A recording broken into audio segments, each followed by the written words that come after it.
directed by the Speaker. Once the 3 minutes lapse, the doors will be closed and the bars drawn for the senators to take an electronic vote on whether the bill be read a second time and allow it to move into the next stage. Remember, the next stage will be the Committee of the Whole to consider any amendments that may have been proposed by the senators during this particular second reading stage where the debate took place. But this bill basically seeks to reduce poverty and vulnerability and improve the well-being of people by providing assistance, services and programs that build human capital and cushion people against risks and contingencies throughout their life cycle. This particular bill seeks to establish the National Board for Social Protection. It will be defining its composition as well as the mandate, functions and powers and source of funds, as well as all right, the bell has stopped. That means that the quorum has been raised or found. The members will be getting into division on the second reading of this particular bill.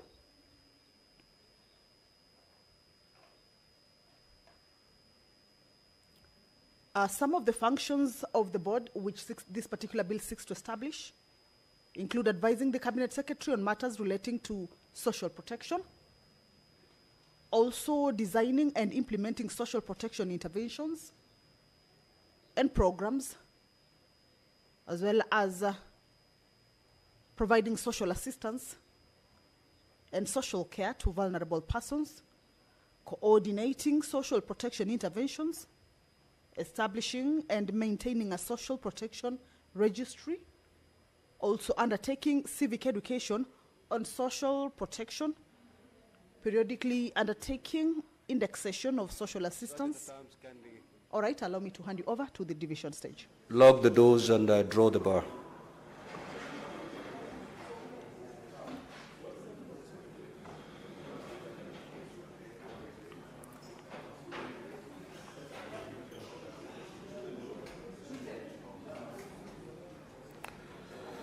Honorable Senators, kindly take your seats.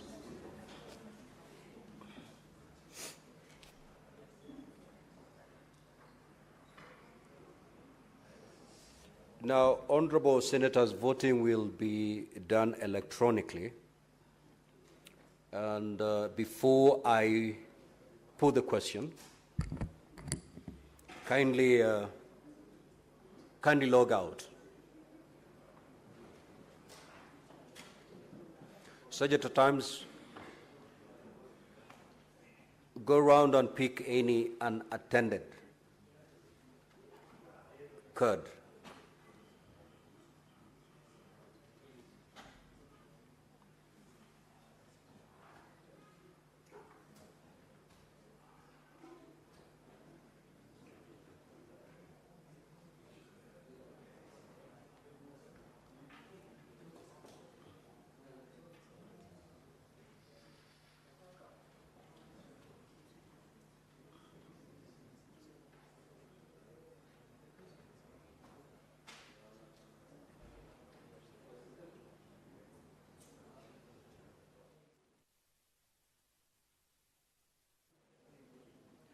Thank you. So, Honorable Senators, I'll now proceed to put the question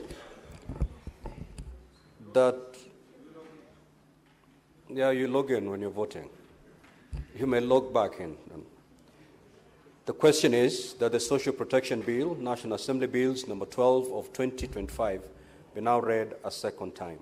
You may now proceed to vote.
Senator Murango.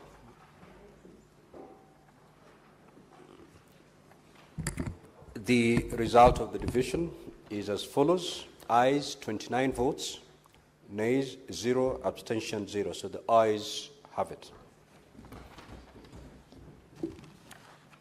A bill for an act of parliament to provide a framework for the administration of non-contributory social protection interventions, to establish the National Board for Social Protection and for connected purposes. Such at the times you may open the door and withdraw the bars. Now, honorable senators, we will go back to the statements pursuant to Standing Order 53-1. The senator for Mombasa County.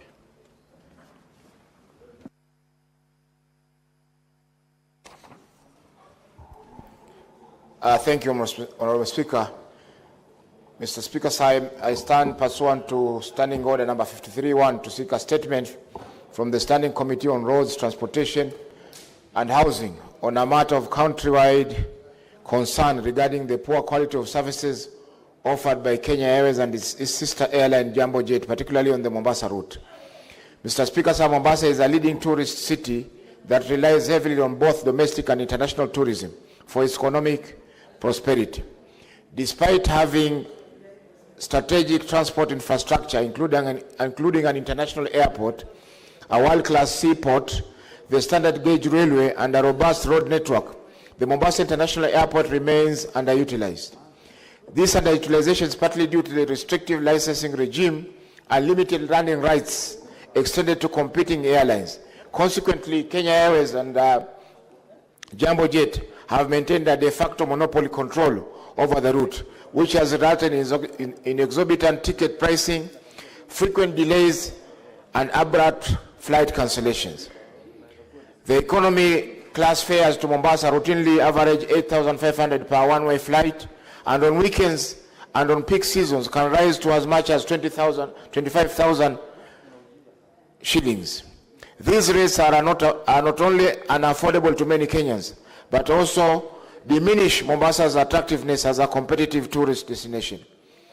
In the statement, the committee should address the following: the justification for high ticket prices charged by Kenya Airways and Jambo Jet on the Mombasa route. Number two, whether these airlines comply with the provisions of the Competition Act regarding price setting, and whether their operations amount to cartel-like behavior. Number three, the measures in place the Ministry of Roads and Transport has taken to liberalize the Mombasa air route and facilitate the entry of other airlines to enhance competition and improve service delivery. Thank you, Mr. Speaker, sir. The Senator for Nairobi City County, the Honorable Edwin Sifuna. Thank you, Honorable Speaker. I rise pursuant to Standing Order 53-1 to seek a statement from the Standing Committee on Devolution and Intergovernmental Relations on a matter of county-wide concern regarding the status of development projects in Nairobi City County. Honorable Speaker, numerous public projects within the county have stalled, leading to significant financial losses to taxpayers, diminished service delivery, and compromised infrastructure development. There is growing concern, Honorable Speaker, from both the public and the members of the County Assembly, who I had occasion of meeting on the 13th of June 2025 at my office, that some of these stalled projects may be exploited as conduits of misappropriation or money laundering. Nairobi County already ranks highest in the National Fiduciary Risk Assessment, as was presented by the County Public Accounts Committee of this House, raising serious questions about financial governance and accountability. In the statement, the committee should address the following. Number one, the stalled projects funded through public funds in Nairobi City County, including timelines, funding status, and total projected versus actual expenditures on each of those projects. Number two, the timelines for resumption or completion of these projects and the budgetary allocations made to ensure their completion. And lastly, Honorable Speaker, we want to know the contractors paid for the stalled or incomplete projects, including the measures in place to recover public funds in cases of non-performance. I thank you, Honorable Speaker. Senator for Kakamega County, the Honorable Dr. Boni. Mr. Speaker, sir, I rise pursuant to Standing Order number 53-1 to seek a statement from the Standing Committee on National Security, Defense and Foreign Affairs on a matter of national concern regarding the loss of lives, injuries, and property destruction that was witnessed during the Gen Z-led and Sabasaba demonstrations on the 25th of June, 2025, and on the 7th of July, 2025, respectively. In the statement, the committee should address the following. 1, what is the official government account of casualties indicating the specific number of police officers and members of the public who lost their lives or who sustained injuries during Gen Z-led and Sabasaba demonstrations of June 25th, 2025 and 7th of July, 2025. 2, the estimated value of private and public property and infrastructure that was vandalized or looted during the said demonstrations. 3, the total number of persons that were arrested and charged in connection with the demonstrations for alleged unlawful assembly, alleged incitement, and alleged destruction of property or other specified charges, as well as legal standing for the charges. 4, the initiatives by the government to support families of those who lost their lives or sustained injuries during those demonstrations, and to compensate individuals whose businesses or properties were vandalized, looted, including details on any ongoing programs for property recovery. And finally, Mr. Speaker, the assessment of the government on whether the demonstrations were organically mobilized by citizens or influenced by other actors, as well as the government's strategy to address the underlying causes of recurring demonstrations and to restore peace while upholding constitutional rights. I thank you. Now, honorable senators, I will allow comments for 15 minutes. And therefore, if you get an opportunity to contribute, kindly keep it under 3 minutes. Senator Cherargei. Thank you, Mr. Speaker, sir, for this opportunity. One, I want to commend a statement by Senator Edwin Sifuna and say that there are many challenges, especially in stall projects. I want to challenge Committee on Devolution, Mr. Speaker, to give us an audit of all stall projects across the 47 counties, Mr. Speaker. As you are aware, Mr. Speaker, most of these challenges we are facing is that money has been spent and there are no projects. For example, in Nandi County, Mr. Speaker, when the Nandi County Assembly Ad hoc Committee sat, they found that 6 billion shillings had been spent, but none of the projects were feasible on the ground. And Mr. Speaker, the rampant one is the stall projects among the health sector, like Kapsengere Health Center in Aldai Sub-County, one in Kobujai Hospital near Kobujai Center, Mr. Speaker. Another one where I was in Friday is Chepteruai, Nyayo Ward, which is yet to be completed, among starters, including the Kapsabet newborn unit, Mr. Speaker. So I believe there are so many stall projects in our, Mr. Speaker, be able, Mr. Speaker, to give us an audit of all stall projects. Finally, Mr. Speaker, is on the issue that has been raised by the minority whip, Senator Kalwale, Mr. Speaker. He has asserted on the issue of demonstrations. Mr. Speaker, I agree that this issue of demonstrations must be dealt with family. While the Constitution allows Article 37 that all demonstrations must be peaceful and unarmed, what we have seen, Mr. Speaker, is criminality. We have seen hooligans, Mr. Speaker. Yesterday evening, I watched in one of the leading television a nice supermarket proprietor who was complaining in where, Mr. Speaker, where he has lost his property, Mr. Speaker. I agree with the DPP, Mr. Speaker, that all people who looted, burned police stations, burned courts, Mr. Speaker, block roads, rape, Mr. Speaker, they must be charged with domestic terrorism, Mr. Speaker, and even economic sabotage, Mr. Speaker. I agree with the DPP.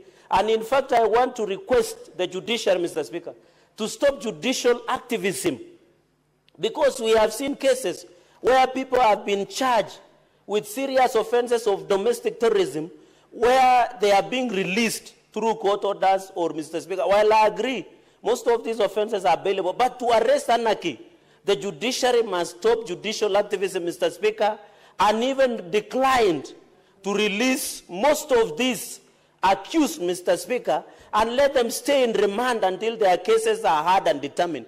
That is the only way, because even judiciary should be careful. They are no longer safe. Even Kikuyu law courts was banned, Mr. Speaker.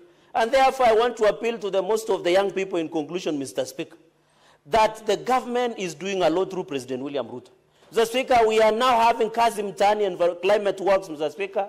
I think we need to support so that we agree that young people have genuine concern. Senator Faki. Mheshimiwa Spika, pia mimi nitoe kauli yangu juu ya taarifa iliyoletwa bungeni na Senator wa Kakamega. Mheshimiwa Spika, ni kweli kwamba maandamano yaliyotokea hivi siku za karibuni yameweza kuleta hasara kubwa na maafa kwa Wakenya wengi, na ambao wengine ni wafanyabiashara ambao hawakuhusika kabisa na maafa hayo. Mheshimiwa Spika, Mheshimiwa Spika, maandamano yanaharibika wakati baadhi ya watu wanalipa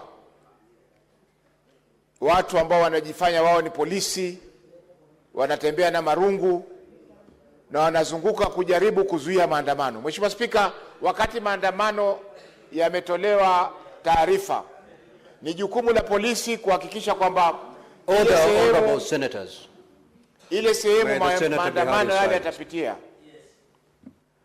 kumewekwa usalama wa kutosha, na wale waandamanaji wanaandamana kulingana na vile ambavyo taarifa wametoa kwa polisi. Lakini Mheshimiwa Spika, maandamano yetu yanaharibika wakati kwanza polisi watapinga kuweko kwa maandamano, baadaye wanashirikiana na majambazi wengine kujaribu kuvuruga yale maandamano. Hapo ndio Mheshimiwa Spika, vurugu zinatokea na watu wanapoteza mali na vijana wapigwa risasi bila hatia yoyote. Mheshimiwa Spika, agizo la hivi karibuni kwamba watu wapigwe risasi kwa miguu ni agizo ambalo Mheshimiwa Spika ni hatari sana, kwa sababu hata kwenye mguu kuna viungo muhimu ambavyo ukiviathiri mtu yule anaweza kupoteza maisha. Mheshimiwa Spika, unaweza kupigwa risasi ya mguu, Mheshimiwa Spika, ukavuja damu kupita kiasi na ukapoteza maisha. Kwa hiyo Mheshimiwa Spika, kupiga kama vile mwenda zake Rex Masai alipigwa kwa mguu na akafariki, Mheshimiwa Spika. Kwa hivyo agizo la kupiga risasi, Mheshimiwa Spika, ni agizo ambalo ni hatari kwa vijana wetu. Mheshimiwa Spika, maandamano, wengi wanaandamana Mheshimiwa Spika, kikubwa walichonacho labda ni simu zao, sababu wengi wanataka kuona ile action ya maandamano. Lakini swala la kuwapiga risasi, Mheshimiwa Spika, ni jambo ambalo halifai katika nchi yetu. Tunakiuka katiba yetu, tunakiuka haki za binadamu. Mheshimiwa Spika, asante kwa kunipa fursa hii. The Senate Majority Leader. Mr. Speaker, I rise to give support to the statement by Senator Faki on access to the port city of Mombasa. Mr. Speaker, Mombasa is among Africa's foremost cities, known globally, Mr. Speaker, and celebrated for its rich culture and source of entertainment, and listed even on some of the best exploration sites of the world as the most favorite parts of the world to visit. It's unfortunate, Mr. Speaker, that over the years, we continue to hold the view that by protecting certain airlines, Mr. Speaker, it will be of benefit to that city. The world of travel, Mr. Speaker, is fast evolving. And there are certain airlines, Mr. Speaker, based either on their safety record or certain prejudices that people hold, that so long as they don't fly to certain destinations, those cities will never receive, Mr. Speaker, a good number of tourists. Mr. Speaker, we continue to undermine the potential of Mombasa and the coastal cities around it, Mr. Speaker, because of a protective policy that doesn't serve the interest of Kenyans, but very minute business interests, Mr. Speaker. I'd wish that when Ministry of Transport come to respond to that particular statement, Mr. Speaker, let it be known to the public how many international airlines are on the queue to receive landing rights direct to Mombasa. Mr. Speaker, travelers are such that right now, they don't even want to stop by JKI because many of them don't have anything to do here in Mombasa, in Nairobi, Mr. Speaker. They want to land directly from the destination of choice, Mr. Speaker, straight into Mombasa, and when they are done with their holidays and festivity, Mr. Speaker, fly out of the country. I wish, Mr. Speaker, that we can continue to have a more collaborative approach to this, Mr. Speaker, and appreciate the changing preferences of travelers, Mr. Speaker, and open up Mombasa to as many airlines as possible. There are much more smaller cities of even lower profile, Mr. Speaker, that are threatening the prominence of Mombasa, Mr. Speaker, due to this very backward policy. It is my hope, Mr. Speaker, that the Committee of Transport chaired by Senator Eddy will help the country in unraveling this mystery and ensure that we open up Mombasa, Mr. Speaker, for the sake of tourism numbers. The 2 million that we receive in this country, Mr. Speaker, we can receive double of that only in Mombasa alone, Mr. Speaker, if we make it open and ensure that tourists can access it as easily as possible. I hope the Transport Committee will do justice to the people of the coastal region. I thank you, Mr. Speaker. Senator Manzo. Thank you, Mr. Speaker. I would like to make a comment on Senator Halwale's request for statement. Mr. Speaker, all of us should be able to adhere to the rule of law. The Constitution is clear. And whenever somebody offends the law, they should be able to face the law fairly so. Mr. Speaker, what we have seen now is unprecedented. It did not happen during the time of President Kibaki, nor did it happen during the time of President Uhuru. Ordinarily, the Public Order Act is very clear on what should happen on demonstrations. It amplifies, although it's an old act, Article 7 of the Constitution, and ordinarily, if a demonstration turns chaotic, a police officer, the rank of OCS, should be able to give a proclamation and give people time to clear.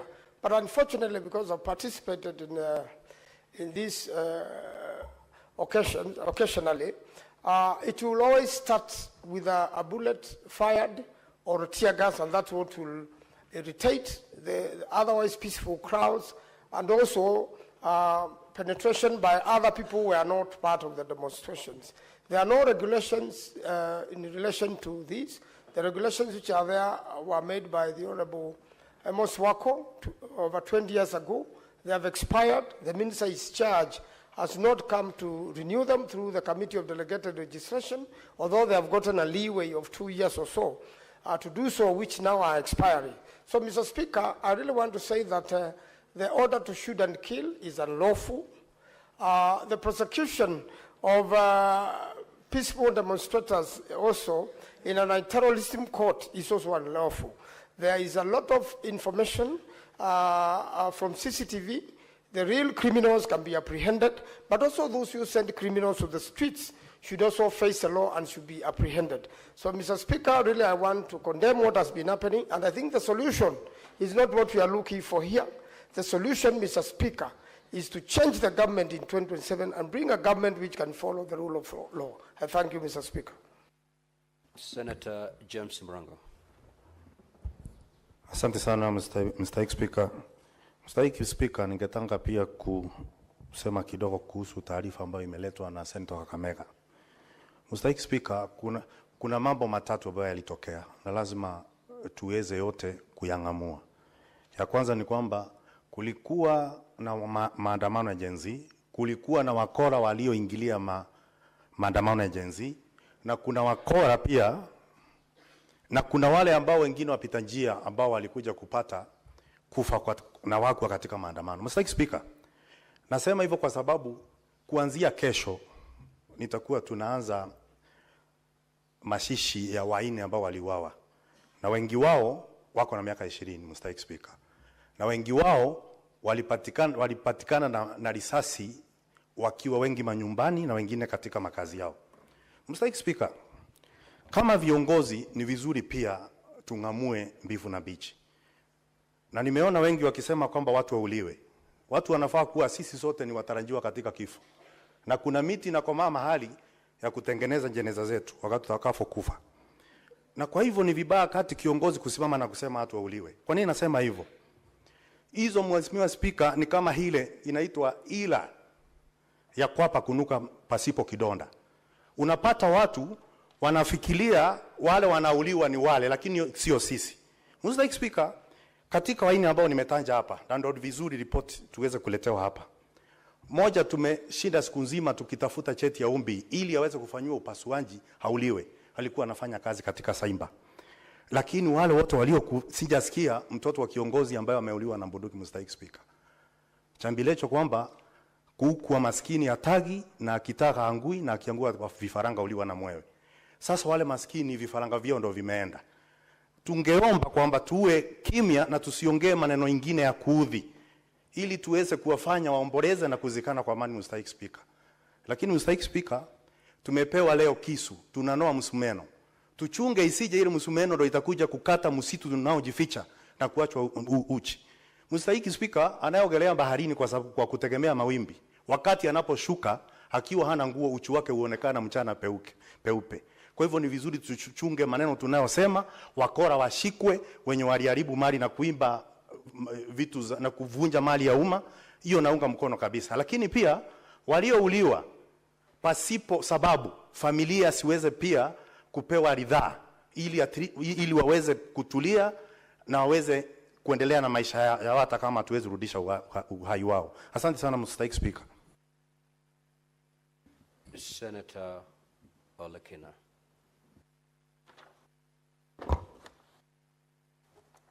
Thank you, Mr. Speaker. Mr. Speaker, I rise to support a statement raised by Senator from the great county of Mombasa. While I support this statement, I'd like to inform the Senator that I'm aware that as of October 4th, an additional carrier, which is Turkish Airlines, has been granted a frequency of about 3 flights directly from Europe to Mombasa. The debate over prioritizing local carrier over other international carriers in terms of business, sometimes it's quite complex, and it leads to local people being charged quite a lot. So it is imperative that, although I appreciate the work which is being done by the Cabinet Secretary for Transport in terms of opening our skies, it is also important for us to ask ourselves whether Kenya Airways can be saved. And I think this is where the debate is on why it costs 25,000 shillings one way, where in Europe you could fly from London to Milan for about $300. So, Mr. Speaker, it is imperative that we look at and we broaden this conversation to see whether we can encourage low taxes for other locals to be able to come up with more carriers, and also for the Ministry of Tourism to be accommodative in terms of giving licenses for local. I know that there's a company called Skyward, which is now going to Mombasa, and we don't have a lot of other carriers. I know for a fact that Kenya Airways is our pride, and we must protect it. But we all have to do something also to be able to open the skies and allow. Other airports are coming up. Narok Airport is coming up, Mr. Speaker, and we hope that by next year, the airport will be ready. We'll be very happy to have tourists flying directly from Europe to Narok, to Masai Mara. Does that mean that Nairobi will not be getting business? No. It just means that we are growing our economies. Sometimes, Mr. Speaker, when I hear people talking about doing away with the national park so that they can extend and convert Nairobi totally into a concrete jungle, it beats the purpose of why we have such a huge country and we cannot go in and create other cities in other areas. I'm happy that today we're able to give Thika city status. I'm hoping that in future, we can be able to now talk about other counties creating their own cities, airports. Well, the process of getting Thika to becoming a city status, it is as good as done, So we want to encourage that instead of congesting everything in Nairobi, we encourage.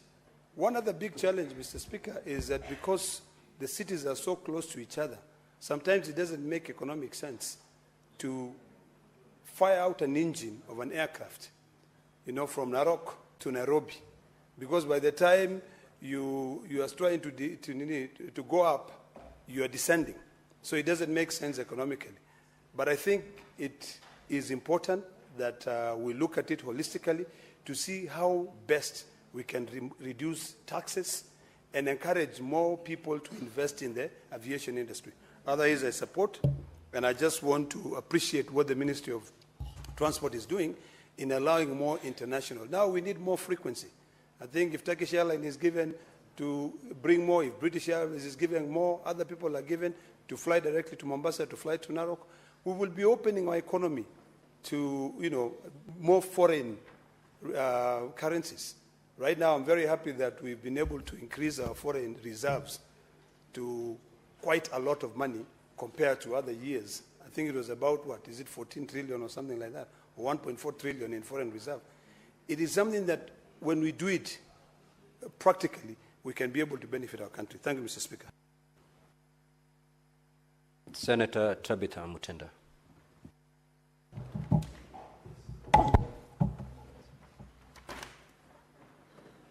Thank you, Mr. Speaker. Allow me to support the statement by Senator Kamar in regards to the consultation of the draft model of the law of labor migration. And this is because, Mr. Speaker, I have a bill, which is, I'm happy it's at the Committee of the Whole. And the issue of migration and the issue of our migrant workers, Mr. Speaker, all cutting across at international levels is very critical, Mr. Speaker.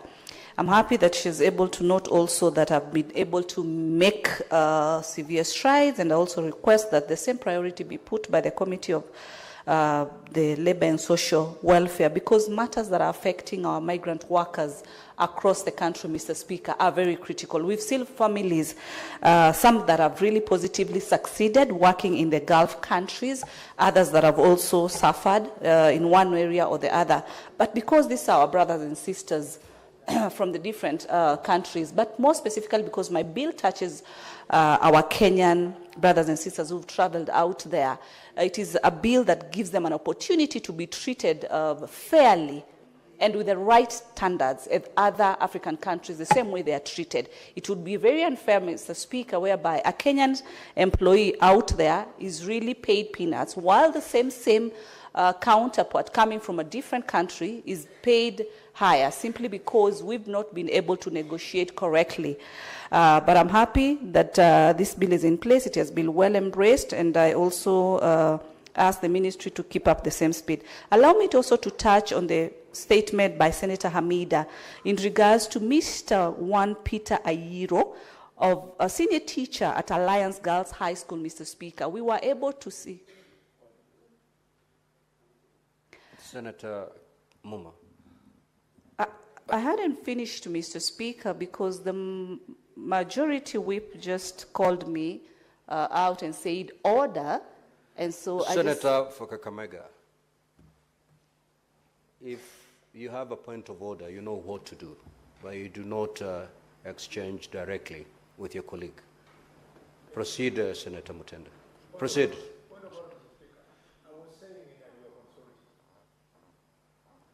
So then why engage your colleague directly? You could have been patient. I will, of course, give you an opportunity to raise your point of order. Proceed, Senator Mutenda. Thank you, Mr. Speaker. I rise also to continue and support Senator Hamida's statement, which... Yes, Senator for Kakamega, what's your point of order? Is it in order for the Senate to comment on a statement moved under 52(1), which is exactly what she's doing? You're out of order. Kindly proceed to comment on the other statements that were raised pursuant to Standing Order 53-1. Mr. Speaker, I'm well guided, but since I had already moved the same 52-1 for Senator Kamar, it was not intentional. I'll proceed to make my comments on Senator Boni's Halalwe's statement in regards to the loss of lives and injuries, Mr. Speaker. A few weeks ago, Mr. Speaker, this country has been a country of demonstrations. Mr. Speaker, people have suffered losses of their businesses, Mr. Speaker. We've been able to see families coming out and deeply saddened and crying for the loss of their loved one, Mr. Speaker. The statement by my colleague, Dr. Boni, clearly states that the government should be able to support these families, Mr. Speaker. Mr. Speaker, I do agree with him that these families, especially the ones that have lost their loved one, the ones that have also lost their properties, Mr. Speaker, the government should come in and offer some support. But, Mr. Speaker, at the same time, the culprits, the people who have also organized these goons to be able to do the heinous that they have done, damage of property, stealing of goods, Mr. Speaker, they should be brought to books, Mr. Speaker. Mr. Speaker, where we are as a country, two wrongs don't make a right, Mr. Speaker. It's the high time, Mr. Speaker, that these issues of demonstration should be put aside, Mr. Speaker. It is a right for every Kenyan to demonstrate, as Article 37 in the Constitution states. But at the same time, the way to go should be talks and negotiations, so that instead of our people going to the streets, solutions are offered, Mr. Speaker. And it's in that regard, Mr. Speaker, I want to state that at the end of the day, this is our country. Senator Muma. Thank you, Honorable Speaker, for the opportunity to comment on Senator Boni Khalwale's statement. Honorable Speaker, the issue of the exercise of the freedom in Article 37 of our Constitution is actually getting out of hand. And the exchanges we have make it look as if demonstration is a matter of the police versus the people. Mr. Speaker, Article 37 is an important right that is supposed to be supported by all. It was intended to facilitate the peaceful movement of people protesting an issue, people who are unarmed, and people who would be supported in terms of security by the police to be able to move, to take their petitions to wherever they want to take these petitions. Mr. Speaker, what happened on 25th June and 7th July is a terrifying issue. Mr. Speaker, we saw excesses by the police, but we also saw excesses by the ordinary people. And the conversation we have, I plead, and I'm glad Senator Murango put it well, this is not quite a matter of who is supporting government and who is not supporting government. I think everybody from both aisles or from whatever political persuasion you come from should see the wrong in excessive use of forces by the police. We should also be able to see the wrong in the incitement and arming of young people and getting them to destroy property. So whoever organized goons, whether it was whatever political persuasion they came from, is wrong to have done what they did. We need as a house to be able to hopefully get back the country to understand that in Article 37 there is a right. But for all those who are involved, the police, the demonstrators, they also have individual rights, none being more superior than the other. That we need to move to a level where we respect this. Honorable Speaker, it is my hope that the Committee on Security will objectively look at this issue, will help us as a country to be able to call out those who fell short of the standard, regardless of whether they belong to government or not, and will help us to bounce back on the track of what was intended when we as the people of Kenya put Article 37 within the Constitution. Allow me also to support Senator Faki on his statement. It is my view that our local carrier is actually becoming so expensive that you wonder when you buy a ticket, a KQ ticket, to Mombasa, even to Kisumu, you might as well be buying a ticket on another airline to go to Uganda or to go to West Africa. Senator Kisang. Thank you, Honorable Speaker. Honorable Speaker, I also rise to support Senator Faki's statement. Honorable Speaker, a country like Mauritius with a population of 2.3 million people receives more visitors than Kenya that has over 55 million people, Honorable Speaker. It is important that we open up the airport of Mombasa to other airlines to fly directly, Honorable Speaker, because most of the tourists who come to our country, most of them, they target Mombasa. So why don't we then basically allow them to fly there directly so that we can increase the number of tourists that are coming to the country from the current 2 million to maybe 5 or even more, Honorable Speaker. And this will create other opportunities. Our tourism, our hospitality sector in the coast, both Kwale, Kilifi, Mombasa, and even up to Lamu, Honorable Speaker, will grow. And when they grow, we'll have growth in terms of employment for our youth, because the reason why our GNCs have been in the streets is because of unemployment. But when we open up that part of the country, Honorable Speaker, we'll generate a lot of employment, will generate a lot of revenue for the country, will also, even in terms of tax collection, it will go up, Honorable Speaker. Honorable Speaker, it is important to know also, when more airlines fly directly to Mombasa, directly, Honorable Speaker, Kenya Airports Authority will also have to expand the airport. And when they expand the airport, basically there'll be additional opportunities by KA to employ. The airlines that are flying directly to Mombasa will have an agreement so that at least even the air hostesses that they are going to, the crew that they are going to employ, Kenyan youth will have a percentage of those opportunities, Honorable Speaker. And basically it will be a win and win for everybody else. Nairobi is not going to be lesser by flying directly to Mombasa. Honorable Speaker, it's also important to maybe call KQ to order, Honorable Speaker.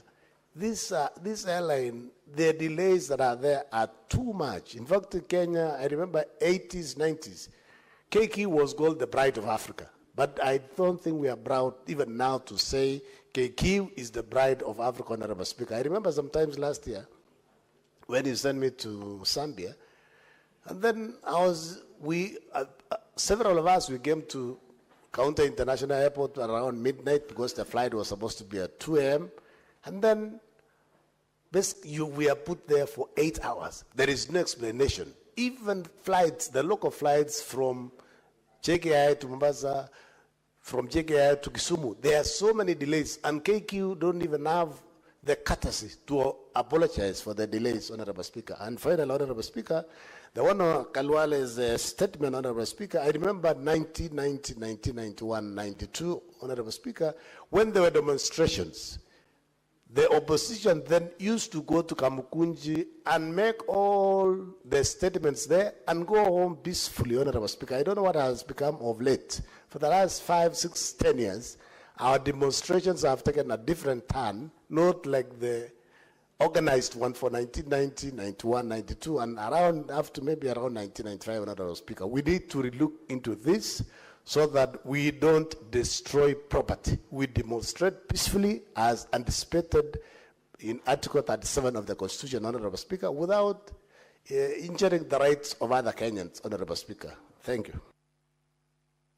Senator for Kilifi County, the minority leader.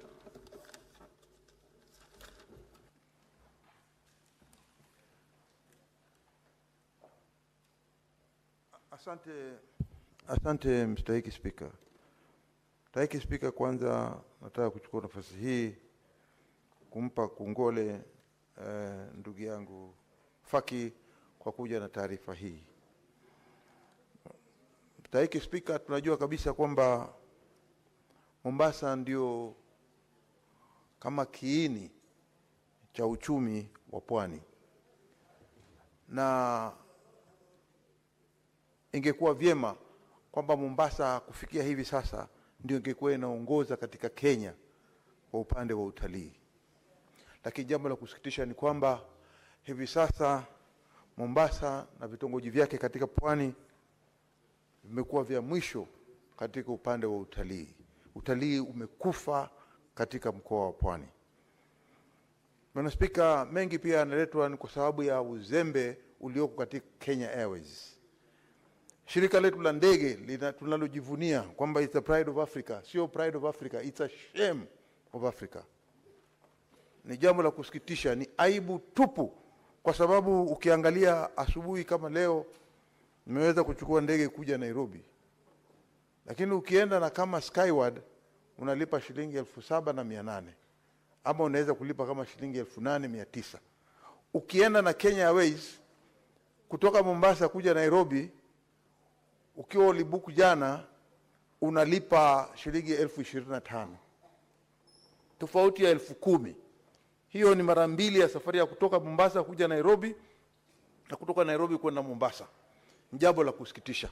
Kwa hiyo tunasema kwamba Kenya Airways, ambao ni shirika ambalo tunajua ni la serikali na ni la kitaifa na ndio linabeba bendera yetu mbele ikiweza kuonyesha mataifa yote katika ulimwengu, tunataka iweze kufanya kazi yake kisawasawa na kuona kwamba itakuwa katika mambo ya mashindano na watu wengine, mashirika mengine. Bwana Spika, pia lingine ambalo nilikuwa nataka kusema ni kwamba wakati wote ambao watu wakiwa wanafikiria mambo ya pwani, wanafikiria kwamba pwani ni mahali pa utalii peke yake, lakini wakae wakijua kwamba pwani ni mahali ambapo pia kunao wakulima. Kwa hiyo zile barabara zinazotengezwa nataka ziende kwa upande wa ukulima pia. La mwisho nataka kugusia ni kwa sababu ya mambo ya kupiga watu risasi. Bwana Spika, hakuna katika sheria za Kenya zinazompatia waziri ama zinazompatia rais ruhusa ya kupeana ili Mkenya apigwe risasi. Ni jambo la kusikitisha, na matamshi kama haya yanatakana kuzuiliwa. Matamshi kama haya ambayo hayana support ama hayaungwi mkono na katiba ni kinyume cha sheria. Bwana Spika, utaona ya kwamba ukitoa amri ya kwamba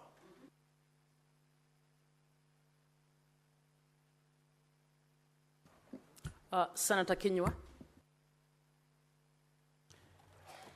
Asante Bi Spika kunipa fursa hii. Kuanzia mwanzo nataka kuunga mkono taarifa iliyoletwa na Senator Boni kuhusu maandamano.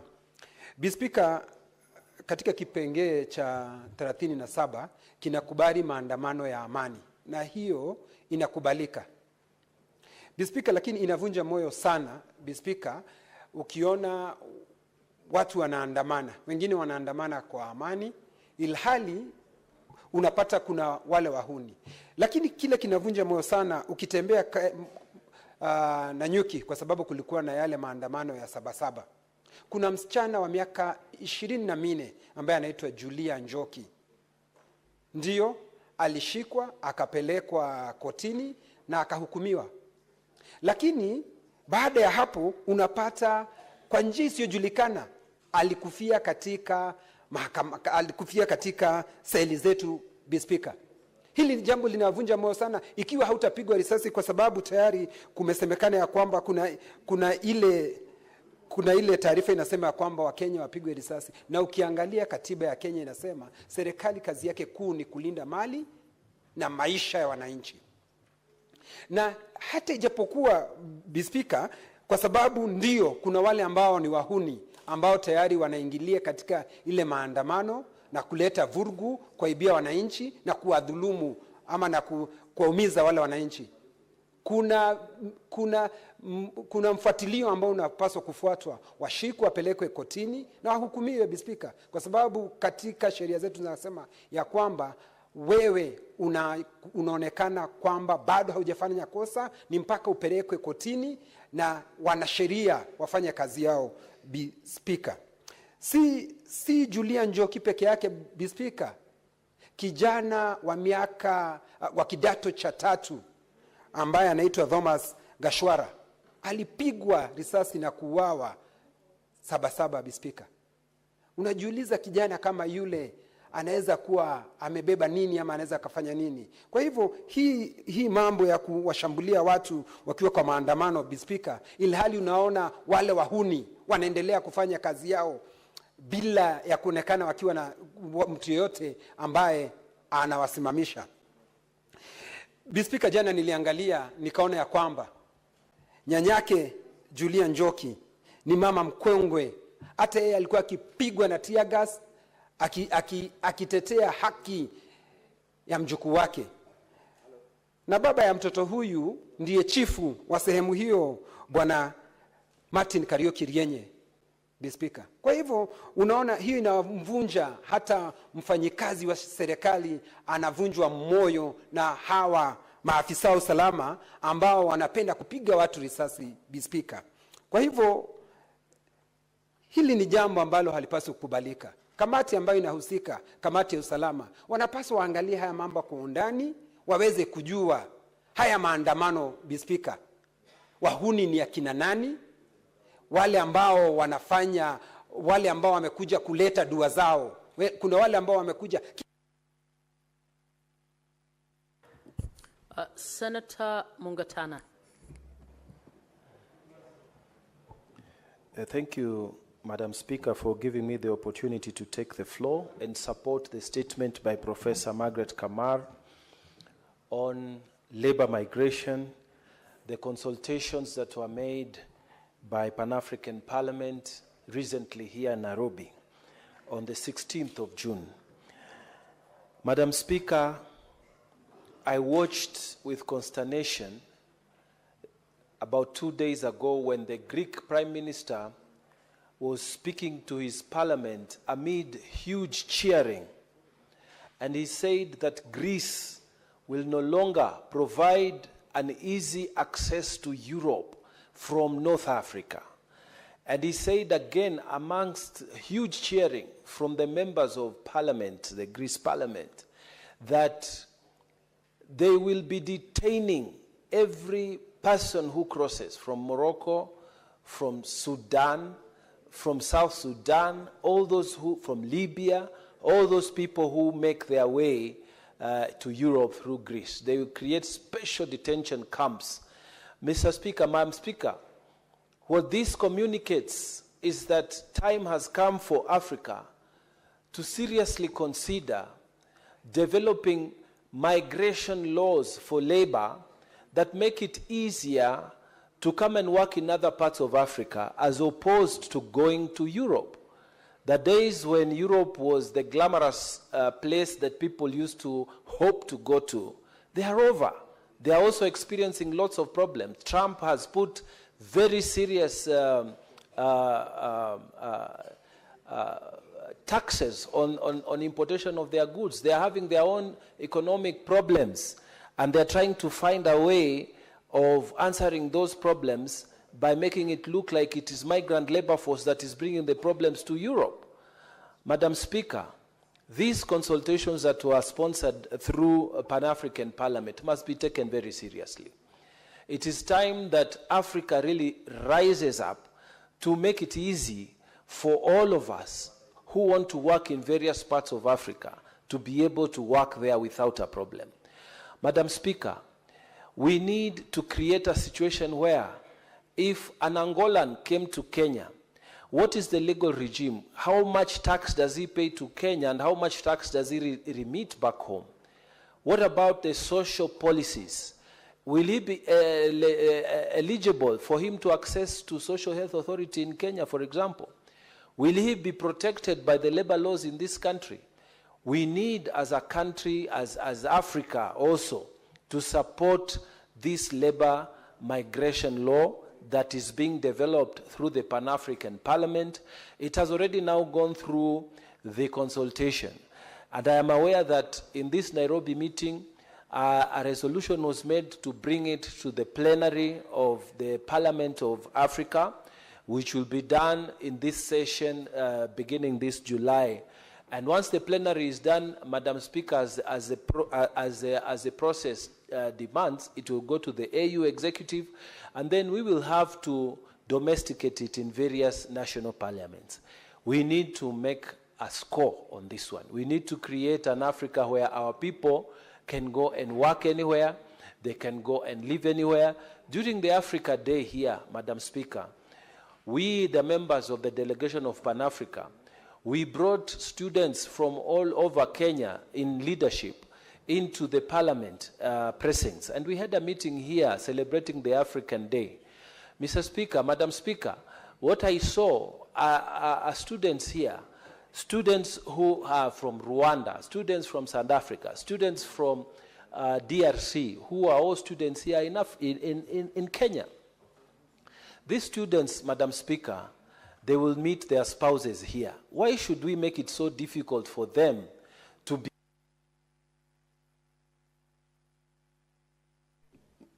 Senator Mandago.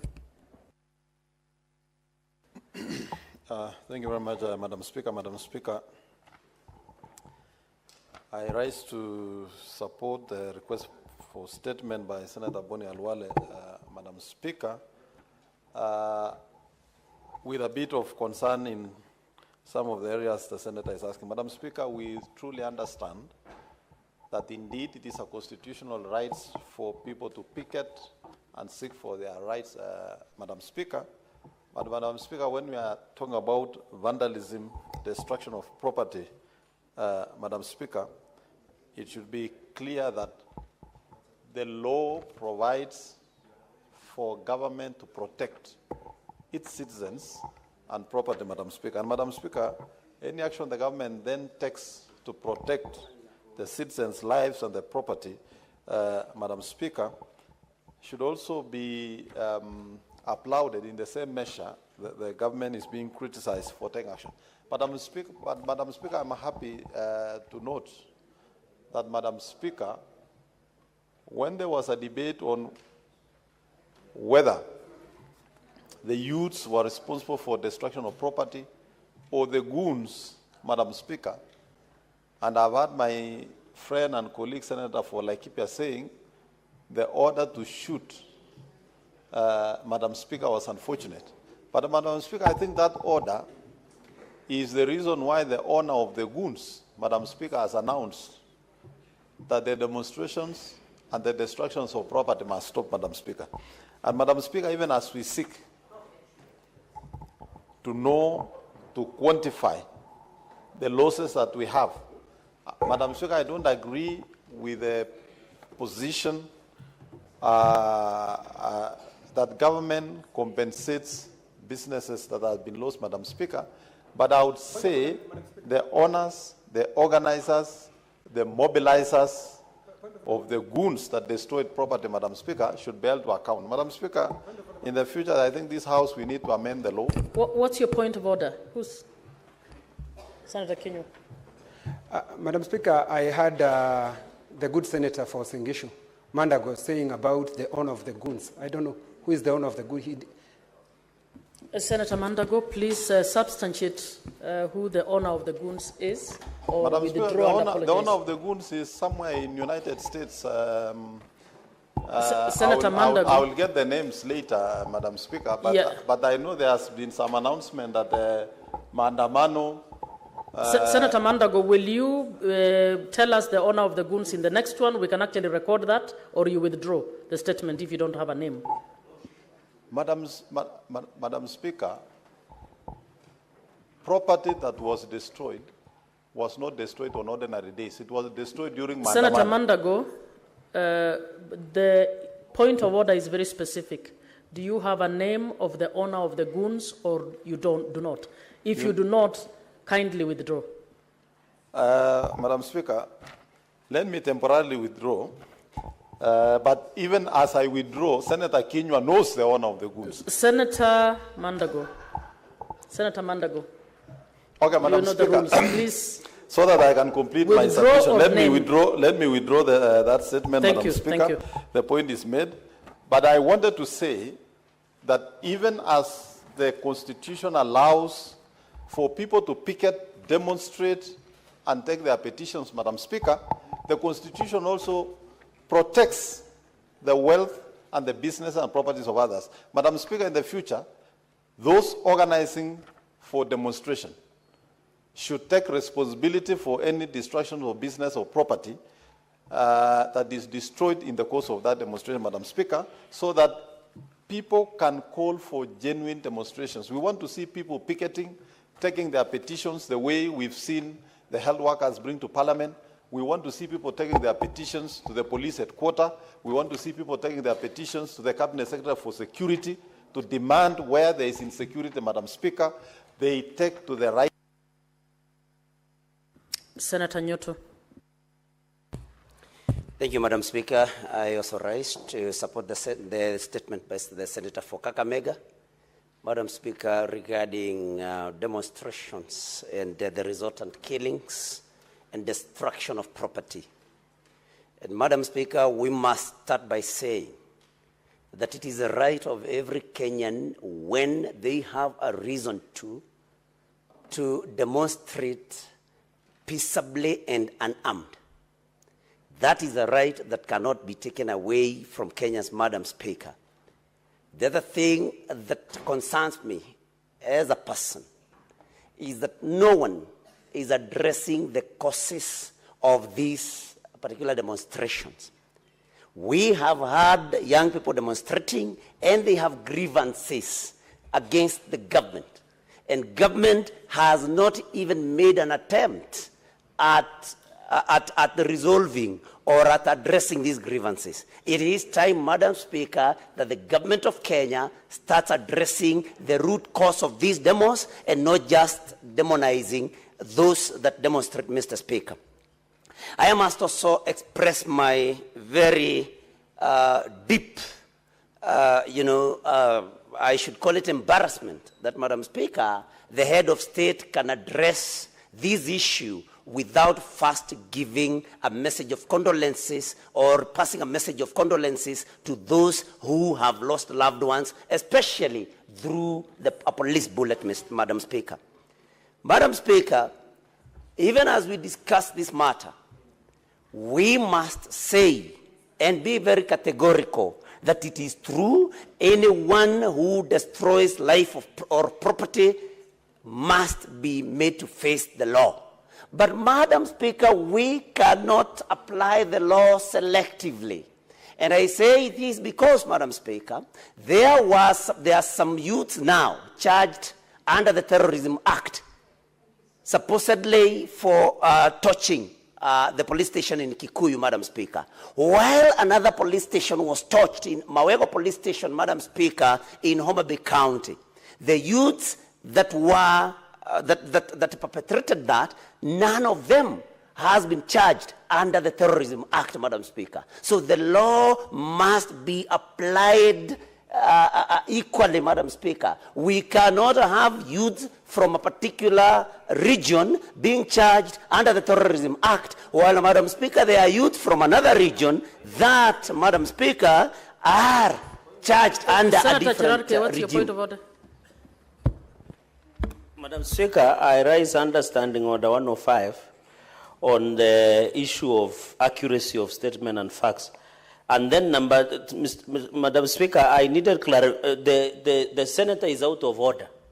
Because under this constitution, under article on the Director of Public Prosecution is an independent office. Senator Cherargei, what is your point of order? My point of order, Madam Speaker, is for the senator to allege that the government is charging youth from one particular region with terrorism, yet he knows under the Constitution the Office of the Director of Public Prosecution is an independent office. Senator Cherargei, what is the contradiction? He said youth from one side are charged with a different offense from youth from another. What is your point of order?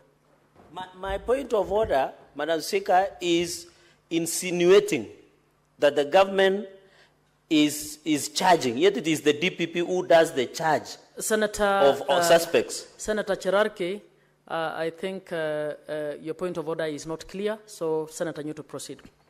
Thank you, Madam Speaker. And it is important that when we address issues in this House, that, Madam Speaker, we do not speak for the gallery to please somebody from somewhere, that even the points of order that we raise are substantive, that we do not just stand up and raise points of orders to please a particular being somewhere. Madam Speaker, having said that, I want to say, Madam Speaker, that we cannot be blaming people. Honorable Senators, I have a communication to make on visiting teachers and pupils from Njoguini Primary School in Nyandarua County.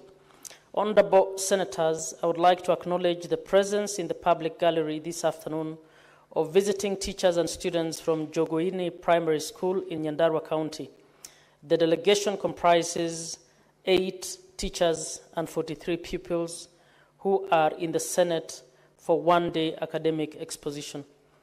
Honorable Senators, in our usual tradition of receiving and welcoming visitors to Parliament, I extend a warm welcome to them, and on behalf of the Senate and on my own behalf, wish them a fruitful visit.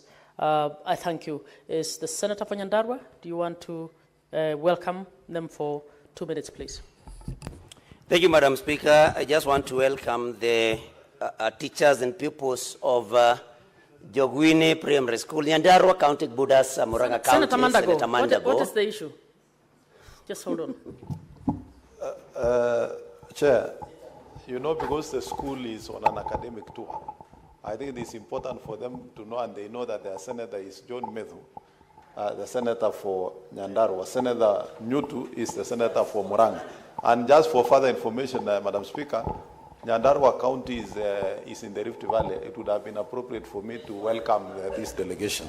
Senator Mandago, you have a point on the fact that the senator for Nyandarua is Senator Medhu, but I will proceed to allow Senator Nyuto to welcome them on behalf of Senator. Thank you, Madam Speaker. This is the kind of standing orders, Madam Speaker, that I had taken issue with.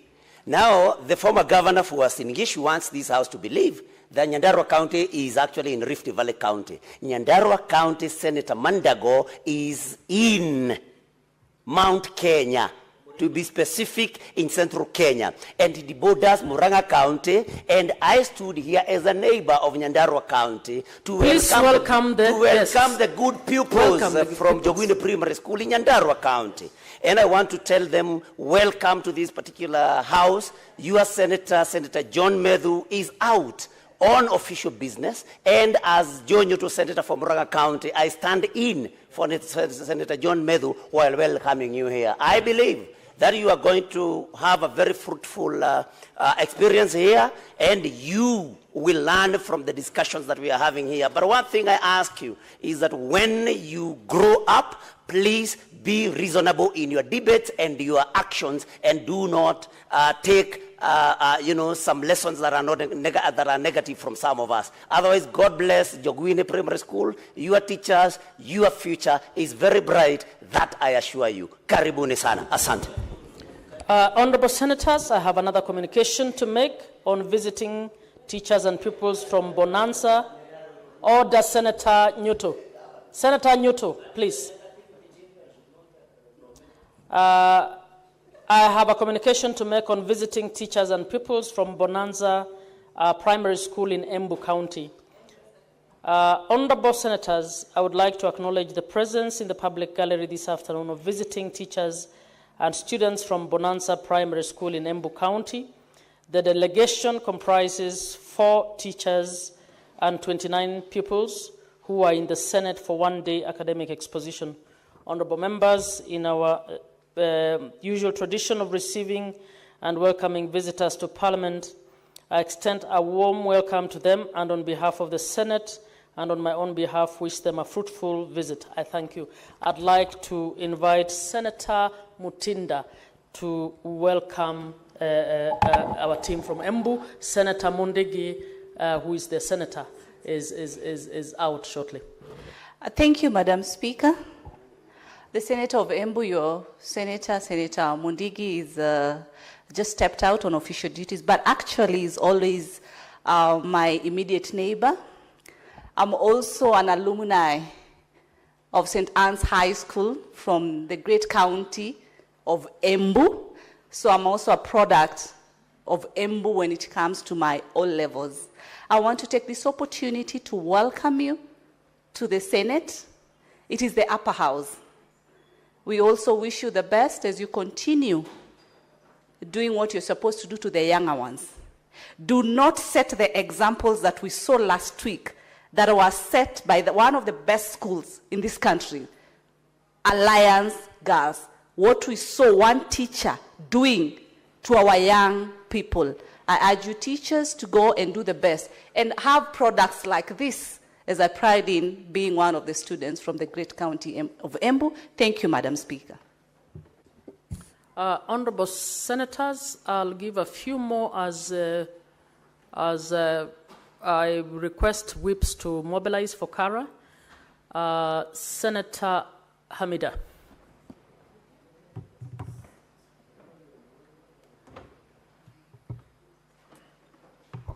Asante Bi mwenyekiti. Langu tu nilikuwa ni kuchangia hii mambo ya huduma ya Kenya Airways na Jambo Jet, Madam Speaker. Huduma hii imekuwa dhaifu, imeshuka chini, na inasikitisha kuwa hata bei yake ya Kenya Airways na Jambo Jet imepanda juu, na imekuwa vigumu kwa wananchi wa Kenya wenyewe kusafiria, kuitumia. Bi mwenyekiti, hii tungependekeza ama ningependekeza kuwa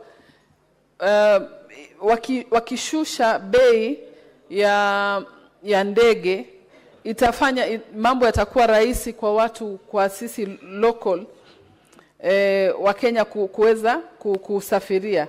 Lakini kwa sasa huu mfumo wa utoaji leseni ulio na masharti, amekuwa na masharti magumu. Kwa hivyo imekuwa ndege zimekuwa chache tu za kwenda Mombasa, Nairobi. Kwa hivyo serikali ingefanya hima kuwa iweze kutoa leseni nyingi kwa shirika za ndege zingine ili kuwe na competition, na ndio tuweze Wakenya waweze pia kufaidika. Na saa zingine kuwa wanajaribu kuwa hali ambayo inaweza wangeweza kuwa na hali ile, wangeweza kuipunguza ili ifanye kuwe na mvuto wa tourists kuja Kenya zaidi. Lakini kama ndege ya local, kusema kweli bei yake ipo juu tu, na Wakenya wengi hawawezi kuweza kulipa hiyo bei iko juu. Kwa hivyo Bi mwenyekiti, mimi namuunga Senator Faki mkono kuwa bei ya Kenya Airways na Jambo Jet kusema kweli iweze kushuka chini, na huduma zake pia zao ziwe bora zaidi. Na sasa pia tumeanza kuona kuwa Kenya Airways bado huwa lazima ndege ziwe zimechelewa kumekuwa na kuchelewa ndege. Kama unaondoka saa 2 unajikuta unaondoka saa 7 ya mchana. Kama unaondoka saa 7 utajikuta unaondoka jioni. Kwa hivyo pia haina utaratibu wa time wa saa zake ukamilifu wa kuweza kufanya kazi vizuri. Kwa hivyo tunaomba serikali iweze kusaidia Kenya Airways kuwa wawe na huduma bora na pia fedha ama malipo ya ndege yapunguke. Senator Veronica.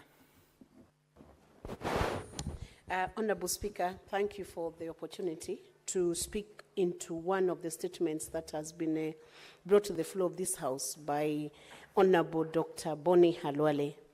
Honorable Speaker, I want to first quote Article 3 of the Constitution, that every person has an obligation to respect, uphold, and defend the Constitution, and any attempt to establish a government otherwise than in compliance with this Constitution is unlawful. I'm quoting this because, Honorable Speaker, what we have seen in the maandamano that we experienced on 7th of July and 25th of June is not anything to write home about. Very well-intentioned demonstrations were turned into violent protestations, and instead of peaceably proceeding to demonstrate and raising the issues that public believes that they wanted to raise, there was so much infiltration from the political front that what we ended up with was loss of life, destruction of property, and we also saw careers curtailed and occupations brought down, Honorable Speaker, and even those Gen Zs who are working in those businesses now cannot wake up and proceed to work. From my end, I think our public and ourselves, we need to school ourselves once again on the constitutional stipulations when we are exercising our freedoms and rights, because rights carry obligations. They ride with obligations. And where somebody has a right, that right must not breach the rights of other citizens. And what we saw, Honorable Speaker, easily makes us think that we should actually not have demonstrations in Kenya for now. Because, Honorable Speaker, why would anybody even compel young people to go to the streets just to be in conflict with the police officers, Honorable Speaker, because they know at the end of the day there will be infiltration of that demonstration? The harm outweighs the good now. When it comes to destruction of property, loss of life, the intended good by Article 37 of the Constitution has been overridden by the harm that was caused, and even loss of one life is one too many for the nation of Kenya. We need to rethink as a nation, what is our pledge, our loyalty pledge to the nation? What is our pledge? And I want to cite the Americans, Honorable Speaker, who value and treasure their nation and uphold their flag. They defend and protect their nation.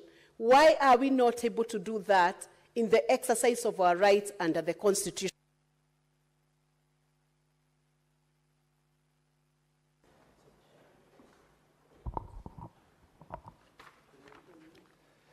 Thank you, Madam Speaker. I am presuming that you have granted me the floor to also...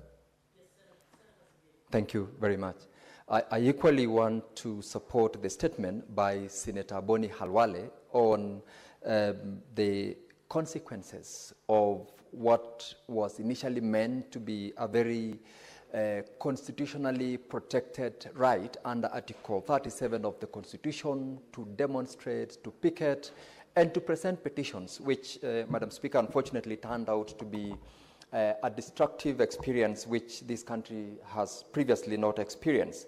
Madam Speaker, the statement, whereas it is seeking, which I believe once it's committed to the committee, will seek to establish certain actions the government intends to do or has done, and also statistics on what the consequences became of those demonstrations, will, again, Madam Speaker, seek to establish beyond the statement, because Whereas Article 37, as everyone else has said, entitles one to freely demonstrate and picket and present petitions, it equally gives that particular person a mandate and obligation in law to ensure that other people's rights, which are protected by the same constitution, are not affected. Madam Speaker, this corresponding right has completely been thrown into the docks. When you look at what transpired on the demonstrations of 25th and the ones on Sabasaba, Madam Speaker, did not in any way resonate well with what the law requires of those organizers of the demonstrations, as well as those who participated in the demonstrations on that particular day. For instance, Madam Speaker, when you look at Sabasaba, that is something that we have for a very long time, since the 90s, before a good number of us were born. We have commemorated the day called Sabasaba, and during all those demonstrations and commemorations, we have not experienced the destructions of public property, private property, the killings of innocent Kenyans and people who were not participating in the process before. For all this period, Madam Speaker, the commemoration equally has been confined to one rallying code that required of that particular day to remember those who fought for this country to get multi-party democracy. Unfortunately, Madam Speaker, it was hijacked by the political class, hijacked by those who were keen on destroying, stealing, and killing. The statistics, Madam Speaker, today, which the Ministry of Interior provided as to the value of the property that was lost, both public and private, is not anything to write home about. It is no longer, Madam Speaker, demonstration, and it's very unfortunate that sometimes even members of this House who've talked before me are seeking to profile to the extent that they are making reference to certain arrests and people being charged of various, of certain communities.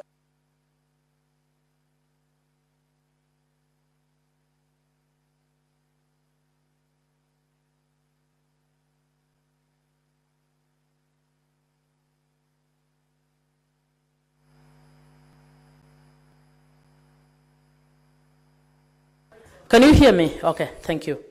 Order number 10 is hereby deferred, and allow me to rearrange the rest of the business so that we can now move on to order number 13. Order number 13, the County Allocation of Revenue Bill, Senate Bills number 9 of 2025, second reading.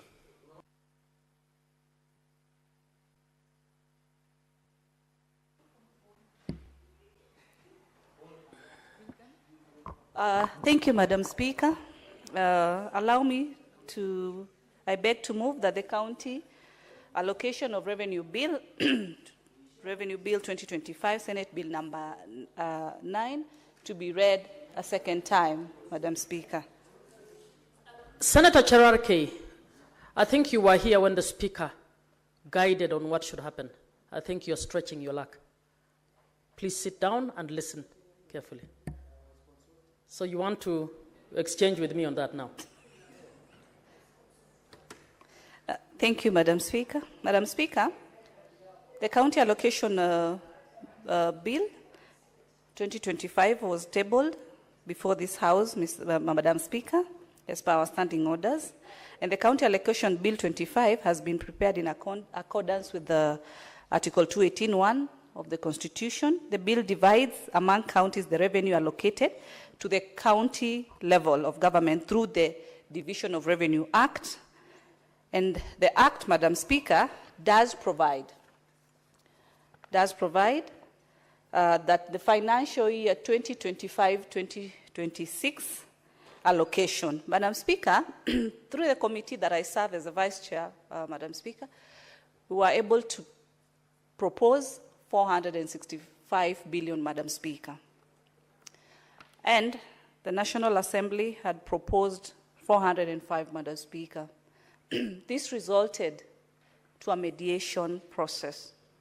I was able also to sit with my other colleagues in the mediation committee to mediate on the division of revenue, Madam Speaker. And we unanimously finally agreed on 415 billion, Madam Speaker. So, Madam Speaker, as I proceed, I want to state that the bill contains 2 schedules. And it will be very important, Madam Speaker, for colleagues to know that in these 2 schedules, we have the 4th schedule, Madam Speaker, and the 4th schedule divides the county equitable share amongst counties in accordance with the 4th basis of revenue allocation, Madam Speaker. Madam Speaker, before we got into this level, we had to look at the parameters that we went through from what the stakeholders had submitted, starting with the CRA, Madam Speaker. And we tabled this to the House as far as the formula is concerned. I'm happy that colleagues were able to agree, and hence now I'm here before this House to table the bill, Madam Speaker. The 4th schedule, Madam Speaker, provides that the first 387.425 billion is the baseline allocation and is to be shared on each county's allocation for financial year 2024-2025. Remember, Madam Speaker, that this is the previous allocation, 387.425. And where we are at 415 is an increment of 28 billion, Madam Speaker, to the counties.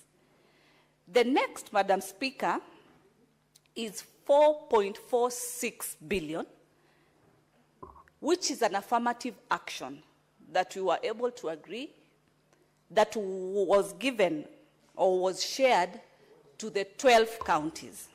Madam Speaker, these 12 counties are Elgeyo Marakwet, we have Embu County, Isiolo County, Kirinyaga, Laikipia, Lamu, Nyamira, Nyandarua, Samburu, Taita Taveta, Tharaka Nithi, and Vihiga County. Madam Speaker, these are the counties whose allocation has been below 6 billion. Apparently, it's only the county of Lamu, as per the schedule, that is still below, but the rest were able to at least achieve the 6 billion, Madam Speaker, at least. The balance, Madam Speaker, which amounts to 23.115 billion, was now shared as per the 4 parameters that we were able to agree as a House and as a committee, whereby the population weight was settled at 45%. The poverty index weight was also settled at 12%. The geographical size index, Madam Speaker, settled at 8%. Remember, this is the discussion we had for the issues of land. And we said land does not increase in this country. And so we felt that the parameter should not be increasing.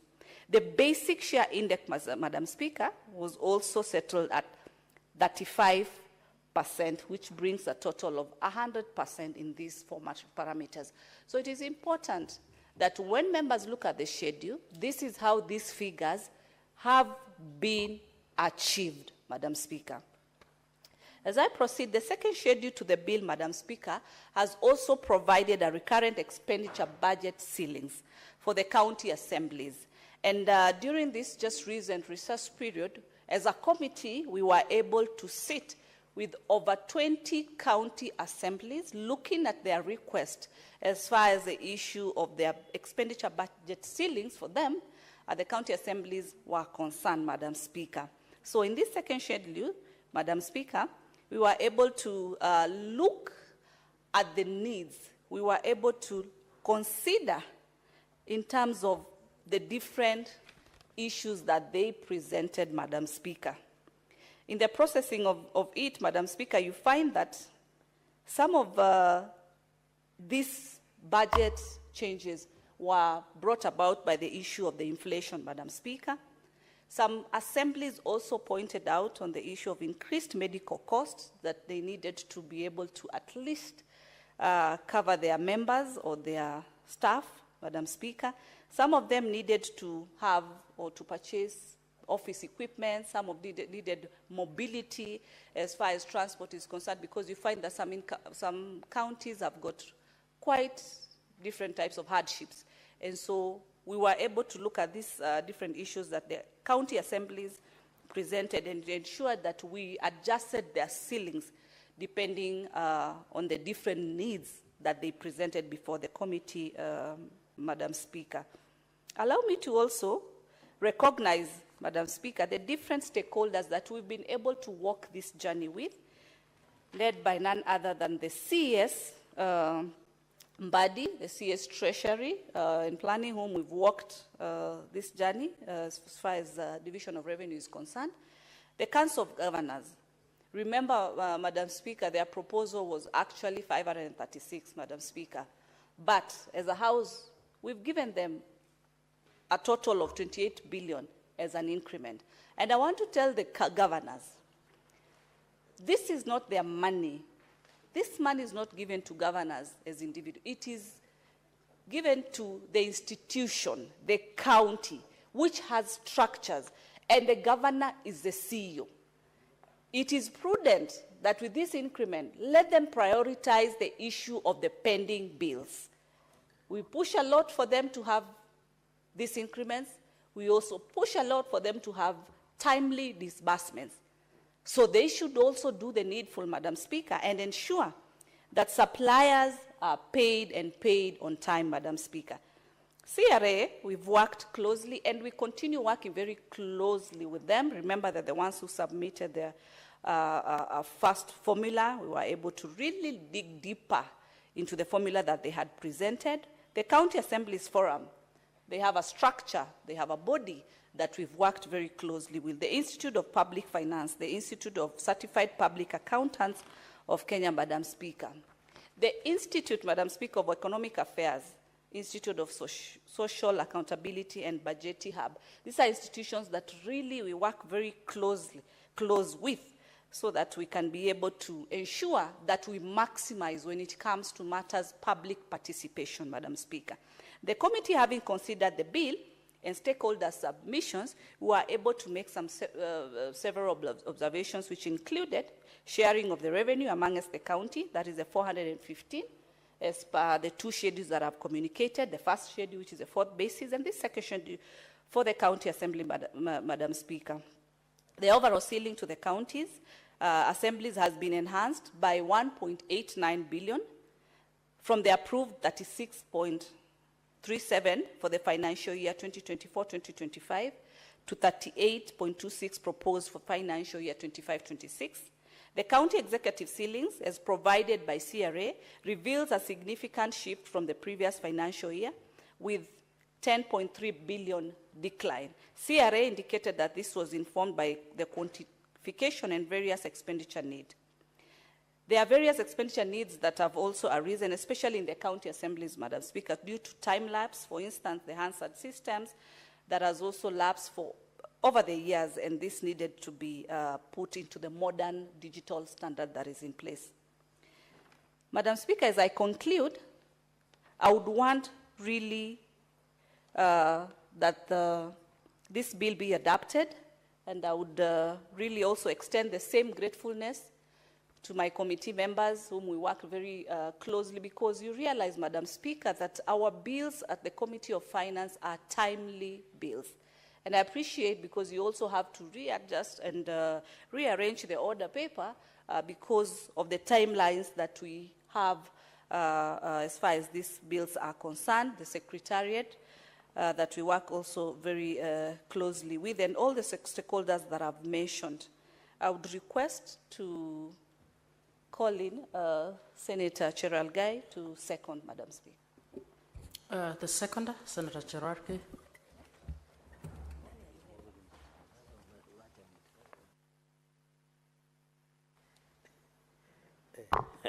Thank you, Madam Speaker. From the onset, I want to support the committee for the good work. I think this is the only committee, apart from, of course, you as truly a Public Accounts Committee, that is doing a good job. I think, Madam Speaker, and I want to thank the committee vice chair, Senator Tabitha Mutinda, for always being there and ensuring that. Yes, what's your point of order, Senator Sigit? Chair, is it in order for Senator Cherargei, as he moves to second, for him to say that there are only 2 committees in all of Senate that are actually working? Senator Cherargei, that assumption, do you want to correct instead of arguing that only 2 committees are working? Madam Speaker, I say industrious committees. No. Can You we said check the only answer? 2. It is I very said clear. These are only 2. You said the only 2 that are working. Can we check Senator the- Cherargei, you know what you said. Please. Can the answer be bear me witness? If I have committed Senator a wrong, Cherargei, then I can withdraw and apologize. No, I just really want to get what I said, Madam Speaker. I don't Secretariat, mind. can you indicate what Senator Cherargei said? Yes, please.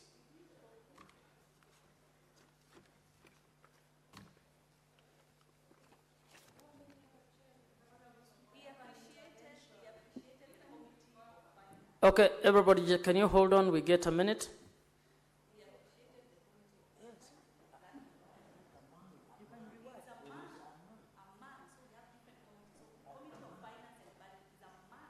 Senator Mutinda.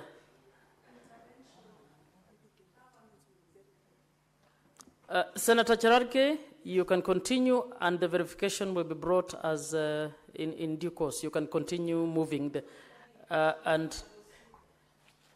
Thank you, Madam Speaker, Senator, for the understanding. Senator Veronica, what do you mean by point of clarification? I mean, you've not said anything. Why are you clarifying anything? I think let Senator... Point of information. Point of information. Senator Cherargei, do you want to be informed? Thank you. Okay. Let Senator Cherargei proceed. Please. Thank you, Mr. Speaker. I want from the onset, and thank you for your understanding, Madam Speaker. You know you are my neighbor. Madam Speaker, thank you very much. As I rise to second, I want to celebrate this Committee of Finance and Budget, and more so the Vice Chairperson, Senator Tabitha Mutinda. And I'm told she's looking for something with this Nairobi City County, and I wish her well. I think she has outdone herself, Madam Speaker, in this committee, and I hope to see her in future senior leadership positions in this country. Madam Speaker, as I read you know, Article 210 of the Constitution is very clear on a number of allocation, the county allocation. Madam Speaker, it behooves, I think, Article 96. The role of Senate and us is to protect devolution. The reason all of us should be here, and I know my colleagues are following keenly as they, on the floor of the House and also in our launch, Madam Speaker, this is very critical. I'm happy. And I want to commend, although, Madam Speaker, I had somebody trying to castigate the former Prime Minister in one of the events, which is very uncalled for, because as a Senate we had sat and said 465 billion should go to counties. Madam Speaker, it is the economic reality. And even me, I was at the beginning, Madam Speaker, I was disappointed because we thought counties should get more. Because looking at the national budget of 4.2 trillion, we thought even counties should get 50% of the national budget, Madam Speaker. But because of the economic realities, Madam Speaker, the Committee of Finance and Budget and the mediated came back with 415 billion to the counties, and I want to set the record straight. To many Kenyans from our 47 counties, we did add almost 28 billion to counties, Madam Speaker, up from last year when we had 387 billion last year, Madam Speaker, under shareable revenue. So there is additional funds, and I want the fourth estate, Kenyans and governors, Madam Speaker, to get right. There was an additional funding to counties, courtesy of our mediation committee and also the Committee of Finance and Budget. Madam Speaker, for example, Nandi, we are going to get an additional up to 7.7 billion in shareable revenue. Madam Speaker, for Kenyans to understand, shareable revenue is not inclusive of additional funds, conditional funds, Madam Speaker, such as grants, and also outside on-source revenue. Madam Speaker, so that Kenyans can understand. You know, many people confuse, and you know, governors take advantage and tell people there is no money that has been released in Nairobi. Yet they are not telling Kenyans there is additional funds, there is conditional funds, Madam Speaker, including grants. I know later in the day, Madam Speaker, with your indulgence and understanding, they will be able to move equalization fund. which is yet to be released, Madam. All this money will one way and another go to our county for development. So on this shareable revenue, I'm happy, Madam Speaker, that as a House, we did sit, and it is our vision, Madam Speaker, to have counties get more funds day in, day out for the benefit of development, Madam Speaker. I agree. I saw the Senator of Nairobi bring a statement on the stall projects in Nairobi City County. Those are challenges that we are facing, Madam Speaker. Even in my own county, I did indicate early that, for example, there are so many stall projects, Madam Speaker. In fact, the Nandi County Assembly did consider an ad hoc report where 6 billion Kenyan shillings worth of projects cannot be accounted by the county government of Nandi, Madam Speaker. And it is very unfortunate because when you go to Chepterwe, I was there on Friday, Chepterwe Nyayo Ward, Madam Speaker, as told, yet the people of Masab sub-county and people around have to go to Western to seek medical services. You come to Kobuja, Madam Speaker, hospital, it is also stalled. You go to Kapsengere Hospital, which is neighboring you to Kisumu County, in Terik Ward, is also stalled, and it is affecting provision of health services in that region, Madam Speaker. I hope when we push to increase this money through conditional allocation, Madam Speaker, of revenue to counties, it will assist to jumpstart like Kapsengere, Madam Speaker. Even when you come to newborn mother and baby in Kapsabet Town Hospital, Madam Speaker, it's very unfortunate. It is wobbling. It is yet to be completed, Madam Speaker. Go to Kabie Dairies. It has been built for the last 8 years by the county government of Nandi, yet they have not been able to even manufacture 100 millimeters of milk that can be processed in that criminal. Yet that project being co-financed, Madam Speaker, it has consumed close to 1 billion Kenyan shillings, Madam Speaker. When you go to, Madam Speaker, even on Friday, Madam Speaker, I had an occasion of attending a retirement party of Mwalimu Limu in Kamakap in Aldai. I was able to pass a dispensary, Madam Speaker, called Kabwareng or Kibwareng, Madam Speaker, and you could find there is no sufficient drugs. The provision of medical services is very wanting. So this this county allocation of revenue to counties should jumpstart, Madam Speaker. I have heard the mover, my sister, Senator Mutinda, has alluded on the issue of pending bills. As we talk today, Madam Speaker, it is almost 200 billion that are pending bills, Madam Speaker. The reason we push for more increment to counties, Madam Speaker, is to ensure counties are able to pay their first charge, which is pending bills, Madam Speaker. It is sad, Madam Speaker. When you go to Kisumu County, Busia, all the way to Mandera, there are so many young businessmen and women who have gotten diabetes or high blood pressure because they have done their only mistake was to work for county governments, Mr. Speaker. They are yet to be paid. You saw in some instances, I think a few months, somebody somewhere, one of our counties had to work naked, bare naked, because they have yet to be paid. Madam Speaker, most of the projects that is being done by our businessmen and women, including Nandi County, Madam Speaker, they have yet to be paid by county government. And yet most of those, they took through LPO to get loans, Madam Speaker. They have been able to get loans. They have guaranteed through their land. They have guaranteed through their own money, Madam Speaker. Can you believe there are Kenyans, Madam Speaker, who provided for service and goods, and even in counties, Madam Speaker, that are yet to be paid? Because I don't know, this money that we give to county governments, Madam Speaker, what do they use for? Because, Madam Speaker, the reason devolution was done was to give opportunity to so many Kenyans across our counties, Madam Speaker, to have an opportunity to do business at our counties, Madam Speaker. Even here in Nairobi, there was even a case of a legal fees of almost 2 billion, Madam Speaker, that is yet to be paid. There is a number, in fact, the largest 80%, 60 to 80% of the pending bill that's around 200 billion comes from Nairobi, Madam Speaker. And you heard today there was a statement of most of the stall projects in this county, Madam Speaker. And you have seen even occasions where it rains, the roads within network within the city that should be maintained by the county government of Nairobi, Madam Speaker, is yet to be achieved. And somebody says, and I remember the governor used to say that lazima work.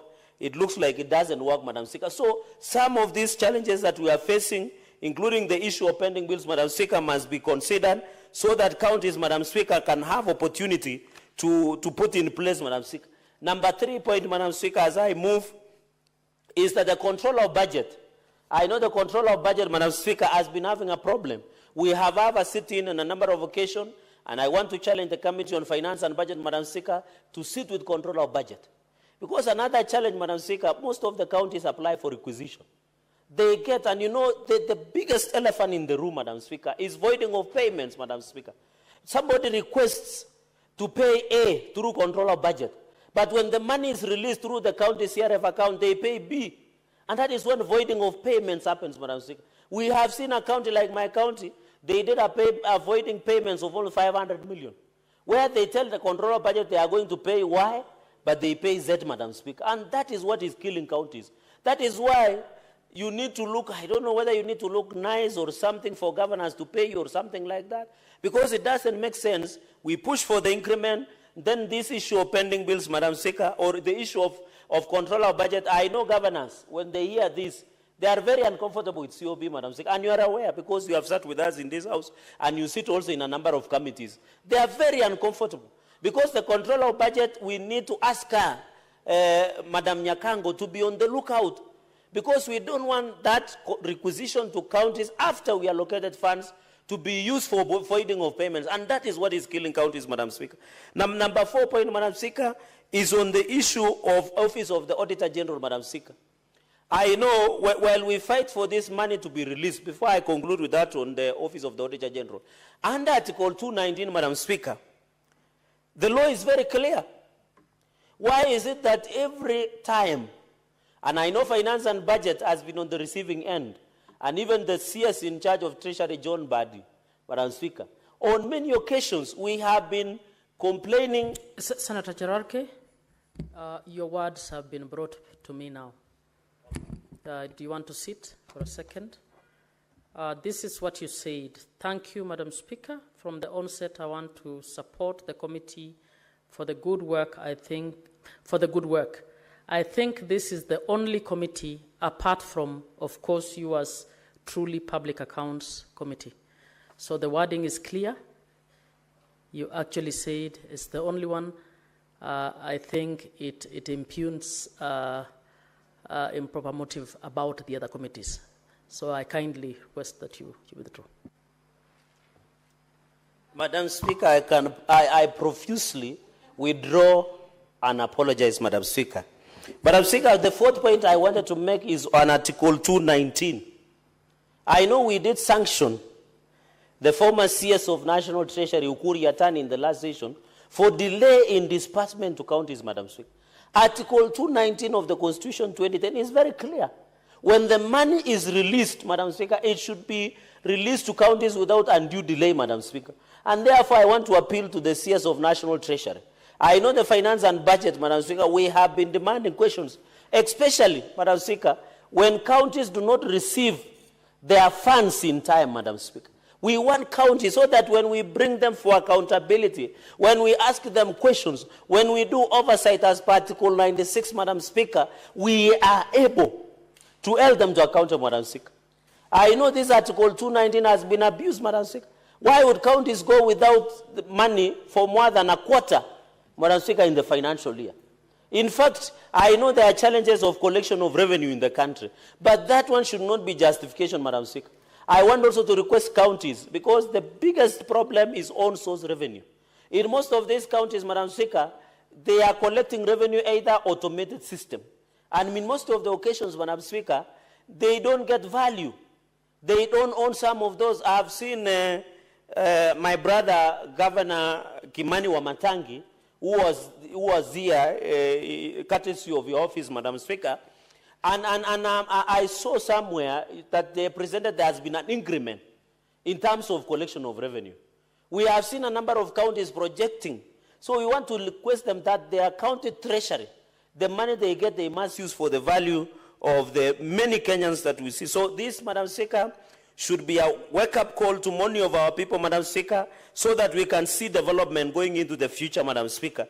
And I request colleagues, Madam Speaker, even as we consider that these funds we push to counties, Madam Speaker, we must be very... And another aspect, Madam Speaker, I want to challenge counties in conclusion.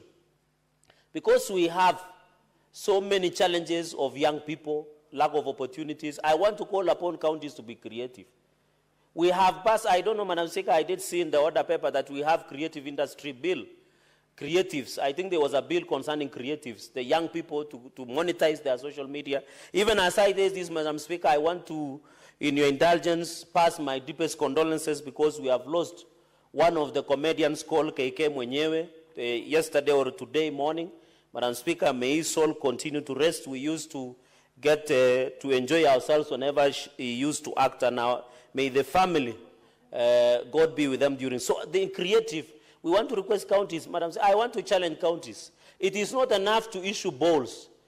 It is not footballs or volleyballs, Madam Speaker. It's not enough to issue nets. It is not enough, Madam Speaker, to issue chemist kits. Counties can bring something creative through this allocation of funds, Madam Speaker. And therefore, even development, Madam Speaker, even as national government does development, Madam Speaker, because over the weekend I visited a place called Chepsir, Madam Speaker, and the roads, you know, Madam Speaker, in my region it is raining heavily. As you are aware, you are our neighbor. There is a lot of rains at the moment, and the roads are very pathetic and impassable. And I was shocked, Madam Speaker, that some of the agencies, and I'm happy there are changes in the agencies of roads in this country, in a road called Chepterit Moi University, Madam Speaker, and I was shocked with this, the engineering. You know, I'm not an engineer, I'm a lawyer like you, Madam Speaker. And as I was passing near Cap Chepsir, Madam Speaker, Chepsir village, next to Chepterit, those guys were putting maram, then they put tarmac on top. So I was wondering, what type of engineering is this? And that is why in this country, one of the biggest challenges, Madam Speaker, is misappropriation of funds. The EACC must be on lookout especially, and I'm happy, EACC, Madam Speaker, were given access to e-procurement. We want them to take advantage and ensure that there is no misappropriation of funds. I hope and pray one day that the EACC will ensure, Madam Speaker, that there is access, there is no misappropriation of funds in our counties. Madam Speaker, you know the problem with OAG report is that we are morticians.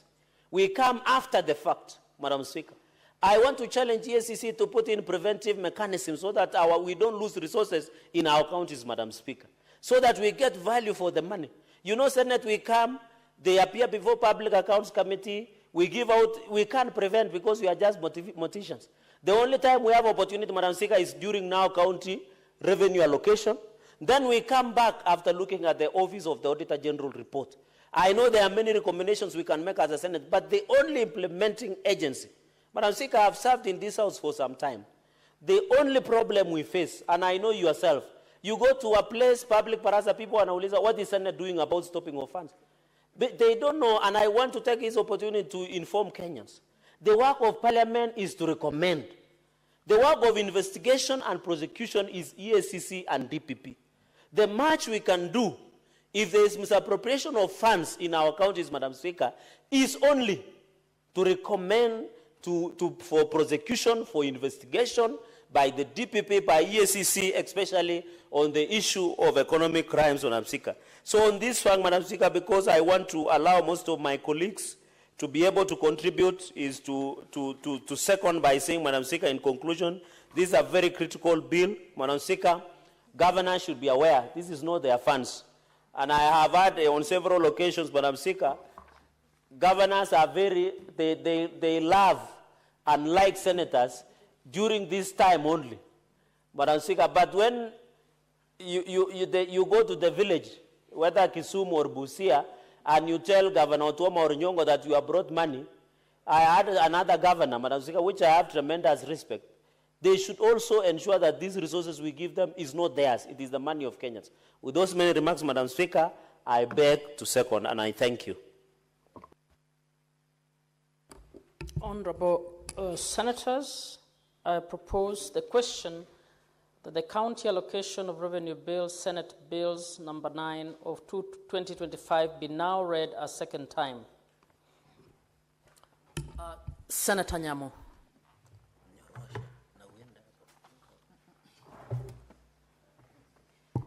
Thank you, Madam Speaker. This bill is not just about figures and physical frameworks.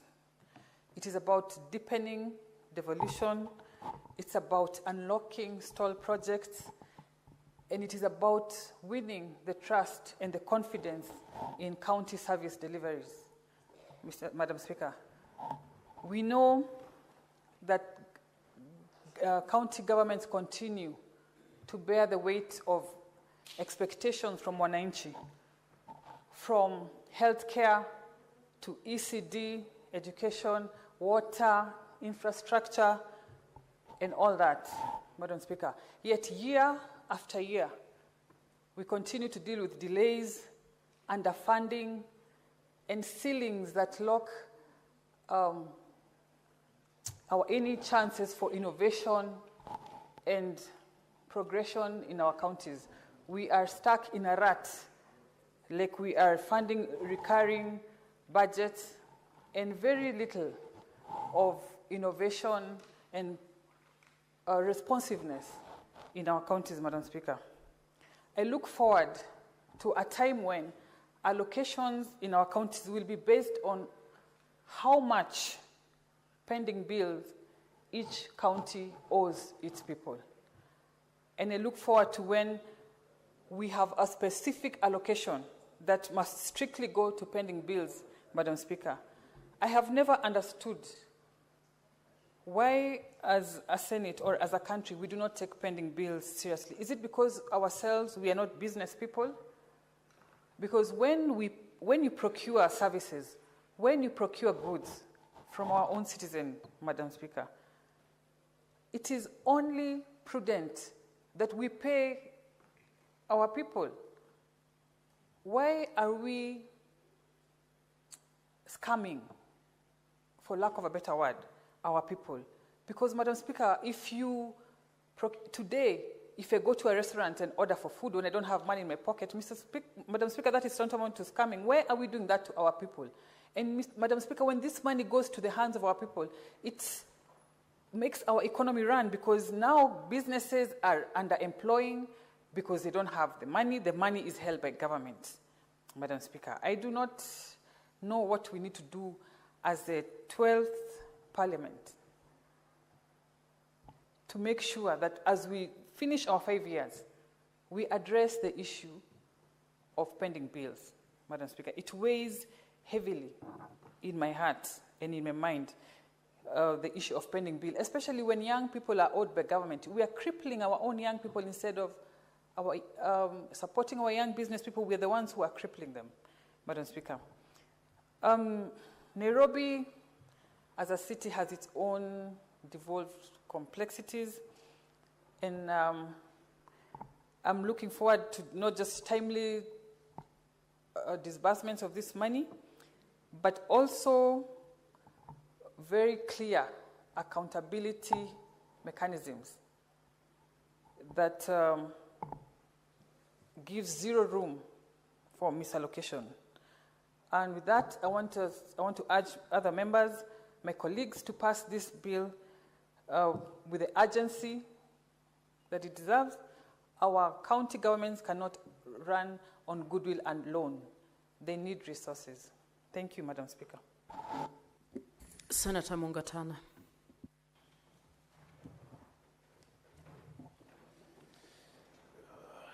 I want to thank you, Madam Speaker, for giving me the opportunity to also make my contribution on the County Allocation of Revenue Bill 2025.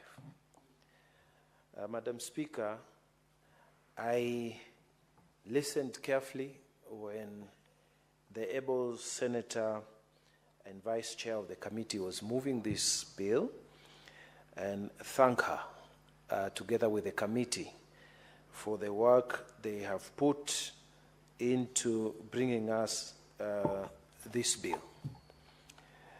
Madam Speaker, I wanted to start by saying that this is a very solemn duty that is bestowed upon the Senate after we have passed the division of revenue bill.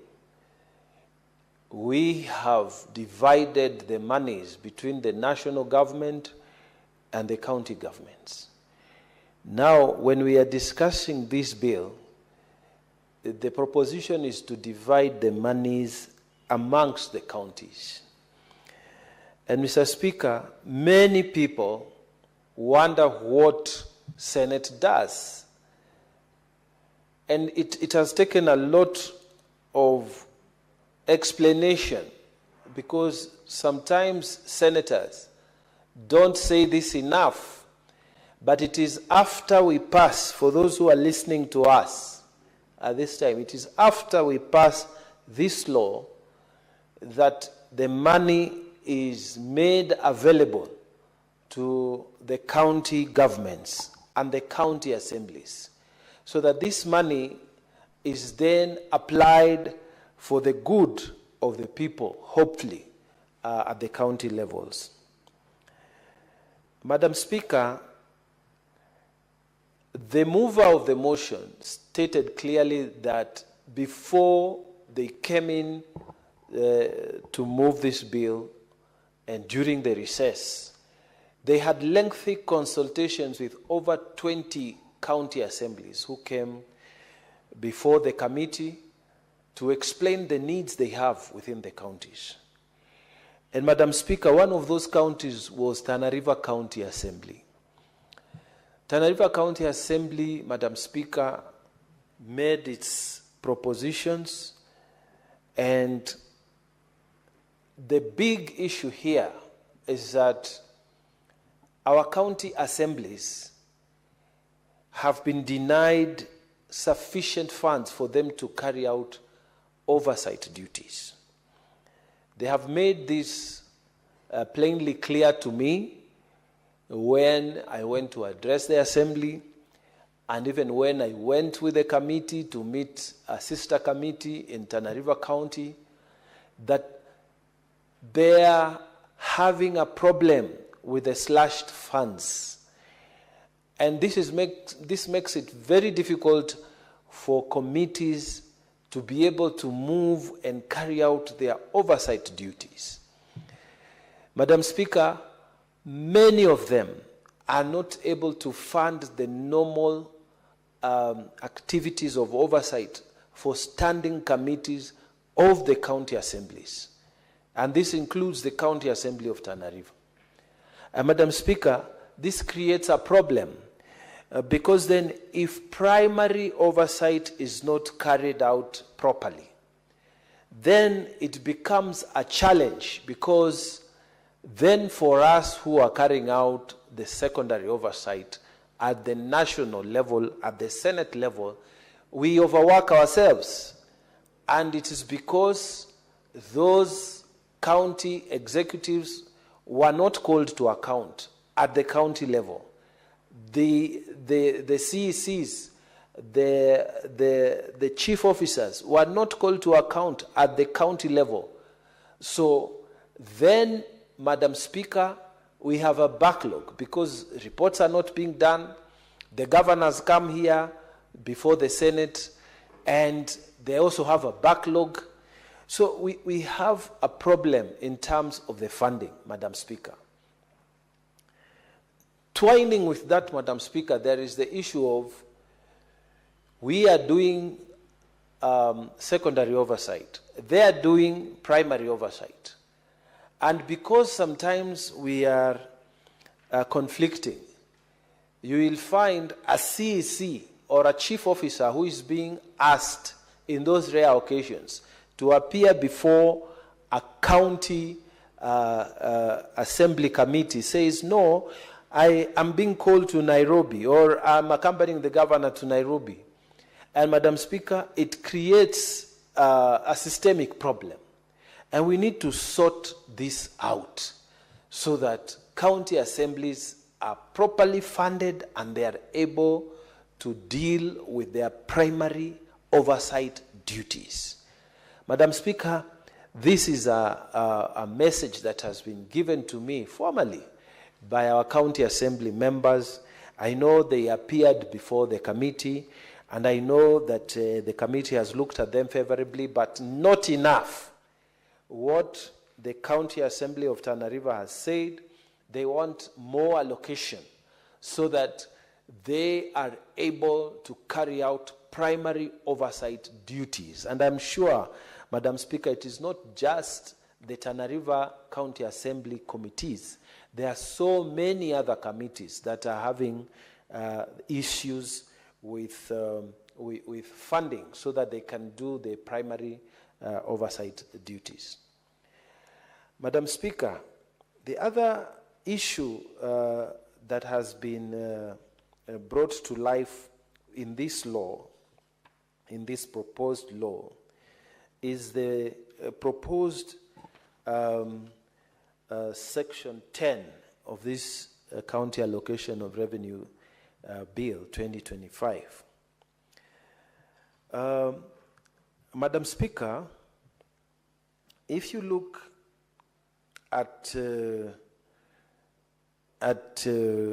that section, it provides, not Section 9, it provides for the action that constitute financial misconduct. And Madam Speaker, when you look at this, I wanted to take the floor of the House, Madam Speaker, to really emphasize this point. Why is this important is that there is a schedule that has been provided for of how monies are supposed to depart from the National Treasury and go into County Revenue Fund, the CRF. Madam Speaker, this movement from Treasury, despite the schedules that we pass here, and the law being that it's the law, it has to be obeyed, they never follow these schedules. And because of this failure to follow the instruction that is given by the Senate, we have very difficult operational circumstances within the counties.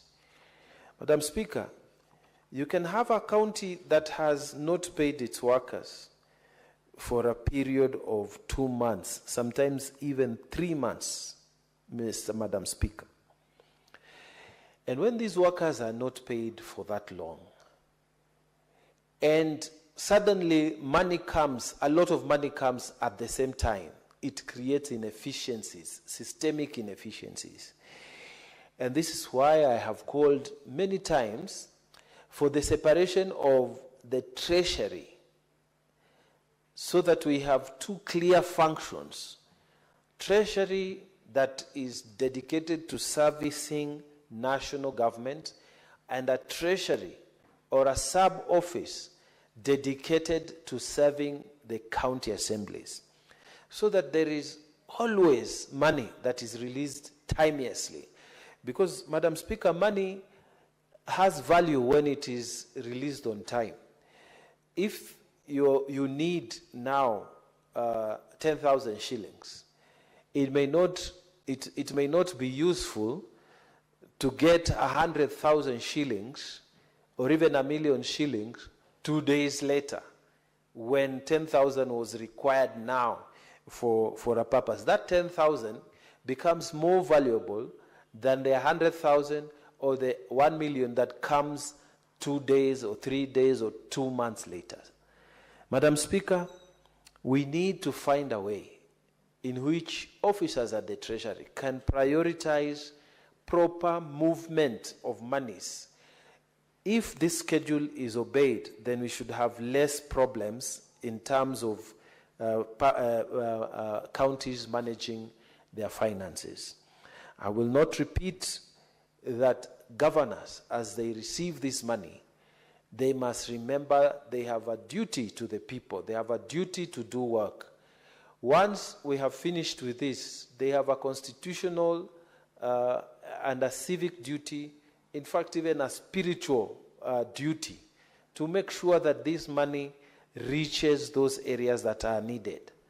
Madam Speaker, it is not enough for us to just pass these monies. These monies, when they go down there, they must do the work so that devolution makes sense. We have seen counties that have done very well, and we have seen counties that have not done as well. We pray, Madam Speaker, as we pass these monies in this financial year, they will be utilized in the manner that is equivalent to the shared value of devolution. With those so many words, Madam Speaker, I beg to support. Thank you.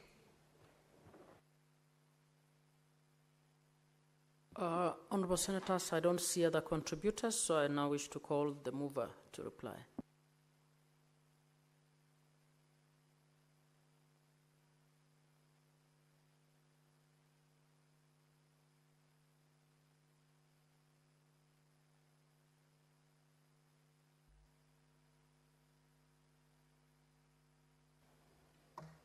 Thank you so much, Madam Speaker.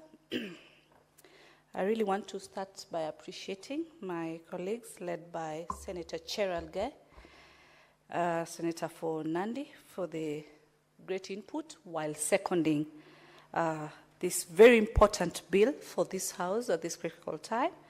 Also to thank my sister, Senator Karen Nyamu, from also Nairobi County, where we both represent, for her great input, knowing very well Nairobi is really leading with the issues of pending bills.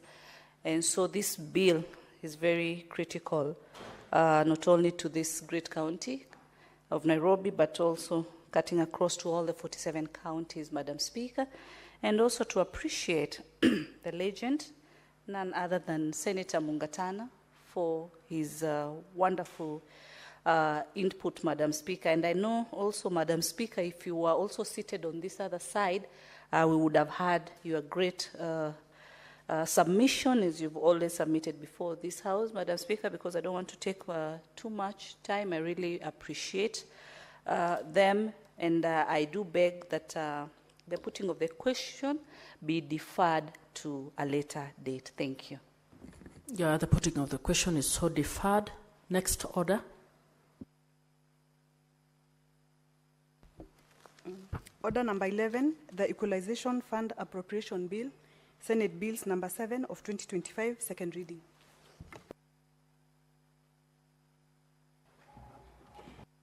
Is it Senator Mutinda again? Senator Mutinda?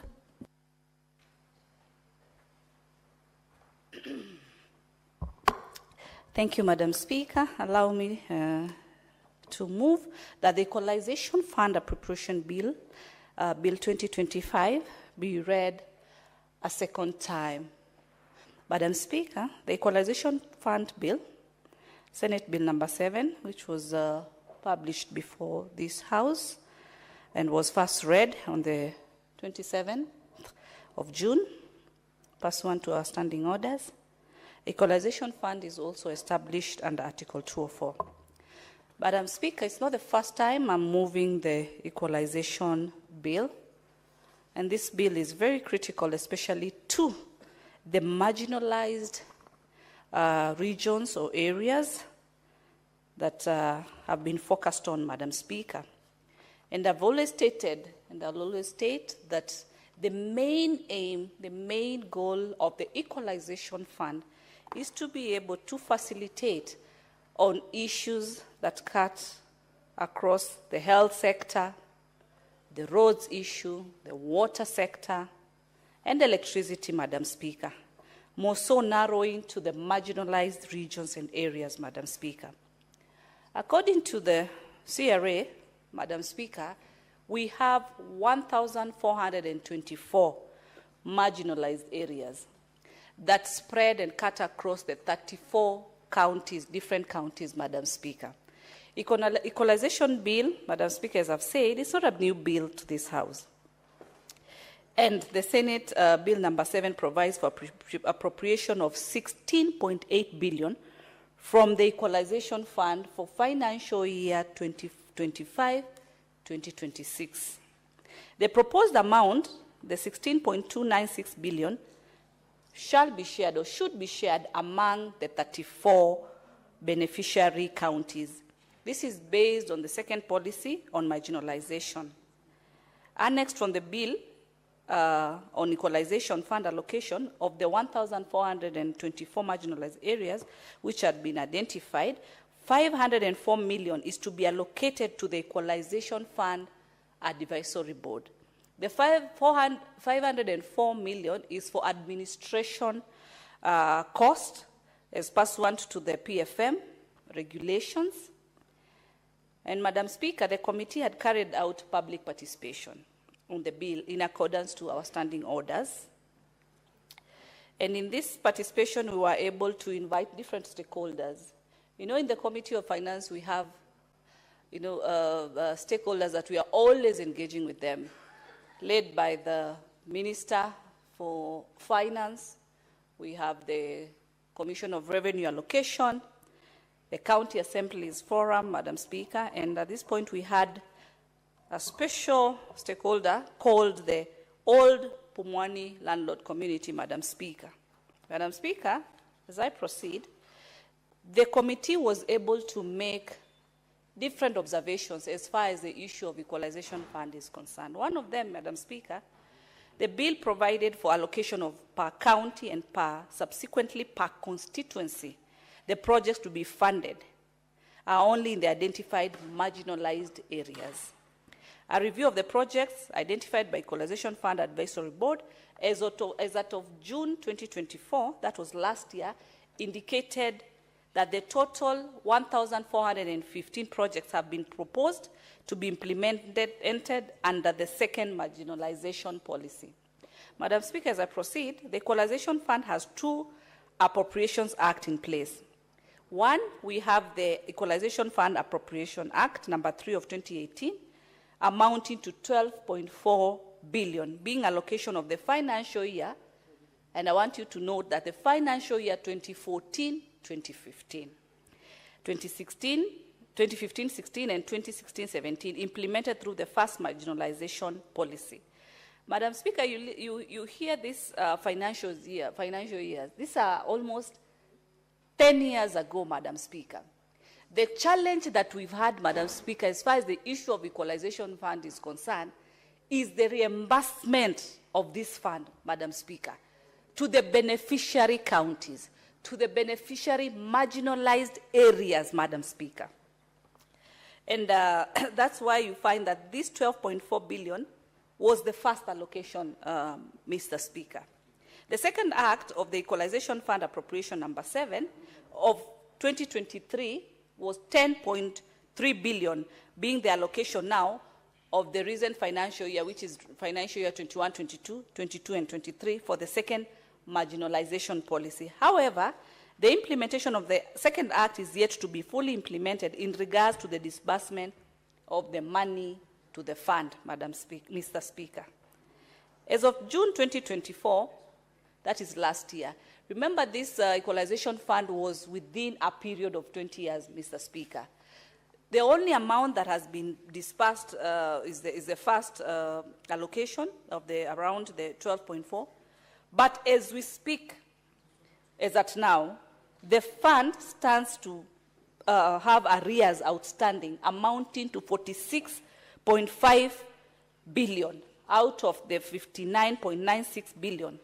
This is an implication of 13.4% that has been only sent for the fund since inception. The lack of funds, Mr. Speaker, the lack of the disbursement, and I'm saying the disbursement because where the problem has been through the Ministry of Treasury and Planning, Economic Planning, whereby these funds or these disbursements have not been honored by the minister himself. If these funds had been disbursed as scheduled, as prioritized, as amounted, Mr. Speaker, we will not be talking of arrears amounting to 46 billion today. Mr. Speaker, in the bill, the committee, having considered the bill and analyzed the stakeholder submissions, we made some few recommendations. One, amendments to clause 3 of the bill by deleting the expression 2041 and substituting with the expression 2042. This is because basic services be provided via Equalization Fund are provided in Article 2042 of the Constitution. And secondly, Mr. Speaker, amending the schedule to the bill in column 2 of the item 13 with respect to Kitui County by deleting the word Kisumu and substituting with Kitui. Mr. Speaker, the emphasis as far as equalization fund is concerned is just basically on the areas that are in place. We look forward as a committee to having the CS Mbadi next week on Thursday morning, so that we can also be able to engage him as far as the issue of equalization fund is concerned. This is a fund that should have achieved its purpose. The reason it has delayed, the reason it has had this delay is because the disbursements have basically not been honored, Mr. Speaker.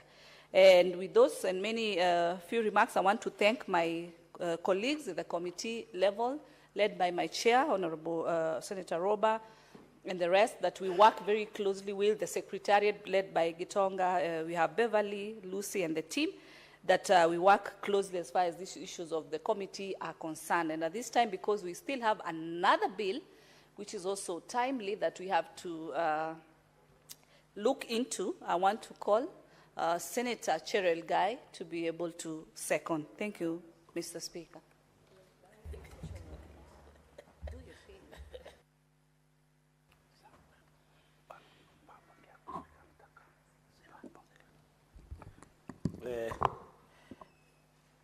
Thank you, Mr. Speaker, sir. And it's good to see you again in this new week. I'm impressed on how Senator Mutinda is pronouncing my name. I think she's pronouncing it with a British accent, or is it American accent? Madam Speaker, I want to continue to commend Senator Mutinda for the good job that she's doing as the vice chairperson. I think that's why I said, Mr. Speaker, in the morning, or before, a few hours ago, that Senator Mutinda continues to distinguish herself as one of the prolific debaters of this session. And I can see she's learning the ropes too fast.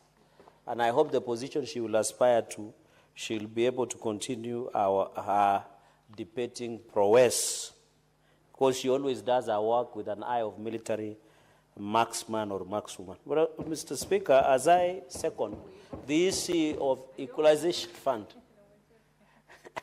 I think Senator Karen Nyamu, Mr. Speaker, you know, I attended one of the best schools in this country. I'm an alma mater of Kapsabet Boys High School, the only school that has produced two presidents, the late His Excellency Daniel Toroitich Arap Moi, and the 5th President of the Republic of Kenya, Dr. William Samoei Arap Ruto, and that is the 5th now. So you can imagine, and we are going to give him 2 terms. Mr. Speaker, and also possibly the 7th. Yours truly, of course. So in English, I said, she does her work with an eye of military marksman or markswoman, because now military has both women and men. And of course, to show appreciation to our women leaders led by Senator Mutinda. Speaker, this is a very fairly short bill. I agree with the mover that, Mr. Speaker, I don't know what is happening with National Treasury. They are putting us in crisis mode. Because this 46.5 billion that is owed through equalization fund continue to cripple provision of services, Mr. Speaker. As you are aware, Article 204 of the Constitution 2010, these funds were supposed to use for basics, like hospitals, like roads, and other, like roads, basics, Mr. Speaker.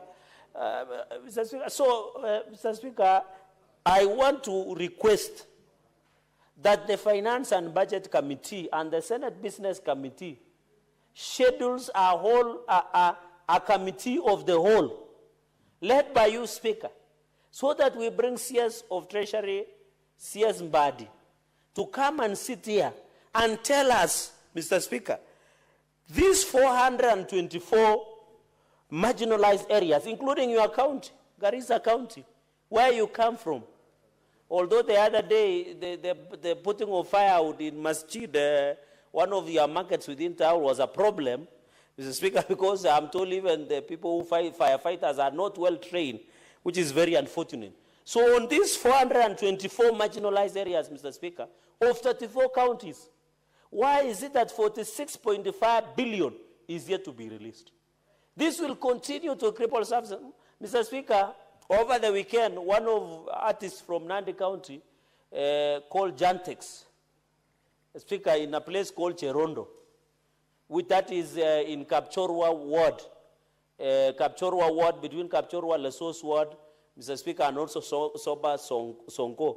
Those wards, Mr. Speaker, are the wards that has been classified to get equalization fund. I saw our local artists, DJ Kaptula, I saw a number of them, Mara Vuria, and a number of artists who are complaining that the roads were bad. We agree with them, they are bad. But it is because of lack of release of this amount of money, so that we can fix that road from Cherondo all the way as it opens up to Imagi Trading Center, Mr. Speaker. So even as I apologize, because also, Mr. Speaker, you know, unlike Garissa, Nandi is raining. We have been blessed. And you know, it's next to the, you know, Nandi, Mr. Speaker, has 3 forests. It has Nandi North, Nandi South, and Kimondi Forest, Mr. Speaker. And even Tindred Forest, where we share with Kericho County. That road, that all the way to Kapkoros, all the way to Tindred, to Maraba, Mr. Speaker, and all the way that it opens to Maraba and Taptengele, to all these other parts of Tindred, is also part of the roads that under Soba Songo. Mr. Speaker, to put this context on this issue of equalization fund, in fact, in Nandi, Senator Mutinda benefits with 4 wards. That is Songo Soba Ward in Tindred Sub-County, Kapchorwa Ward in Nandi Hills constituency, Chemilil Chemase Ward, Mr. Speaker, in Tindred constituency. That's around 200 million plus. So in this 46.5 billion that is yet to be released, out of 424 marginalized areas, Mr. Speaker, Nandi should be the biggest beneficiary. In fact, I'm coming with a motion, and I will try to appeal, because the Vice Chairperson, Senator Mutinda, is here, for Nandi to be given 2 extra wards as marginalized areas. That is Terik Ward in Aldai constituency and Cheptirwai Ward in Masab constituency, Mr. Speaker. And I know even here in Nairobi, Mr. Speaker, do you know we have what we call up and poor? There are people who are living in Nairobi, but they cannot access the basics, including food, water, and shelter. Mukuru Kwanjenga, Kibra, Mr. Speaker. We imagine that since 60% of GDP is in Nairobi, Mr. Speaker, they are well off. The biggest threat in this nation, Mr. Speaker, is the up and poor. Lack of basic amenities like water, Mr. Speaker, health care, clothing, food, Mr. Speaker.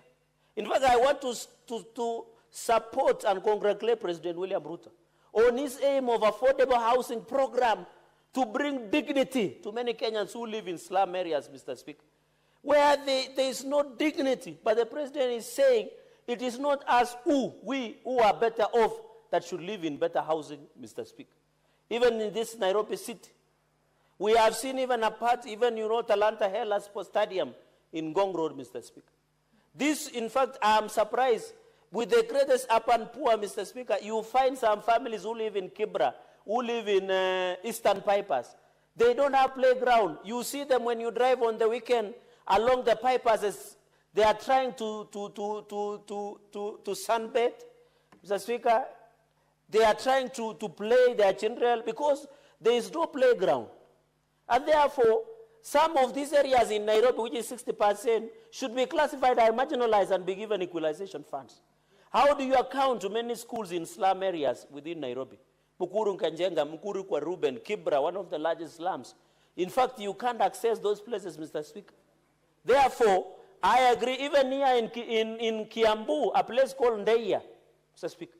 When you go to Kiambu, you think it is one of the richest and wealthiest counties, but there is still a lot of poverty.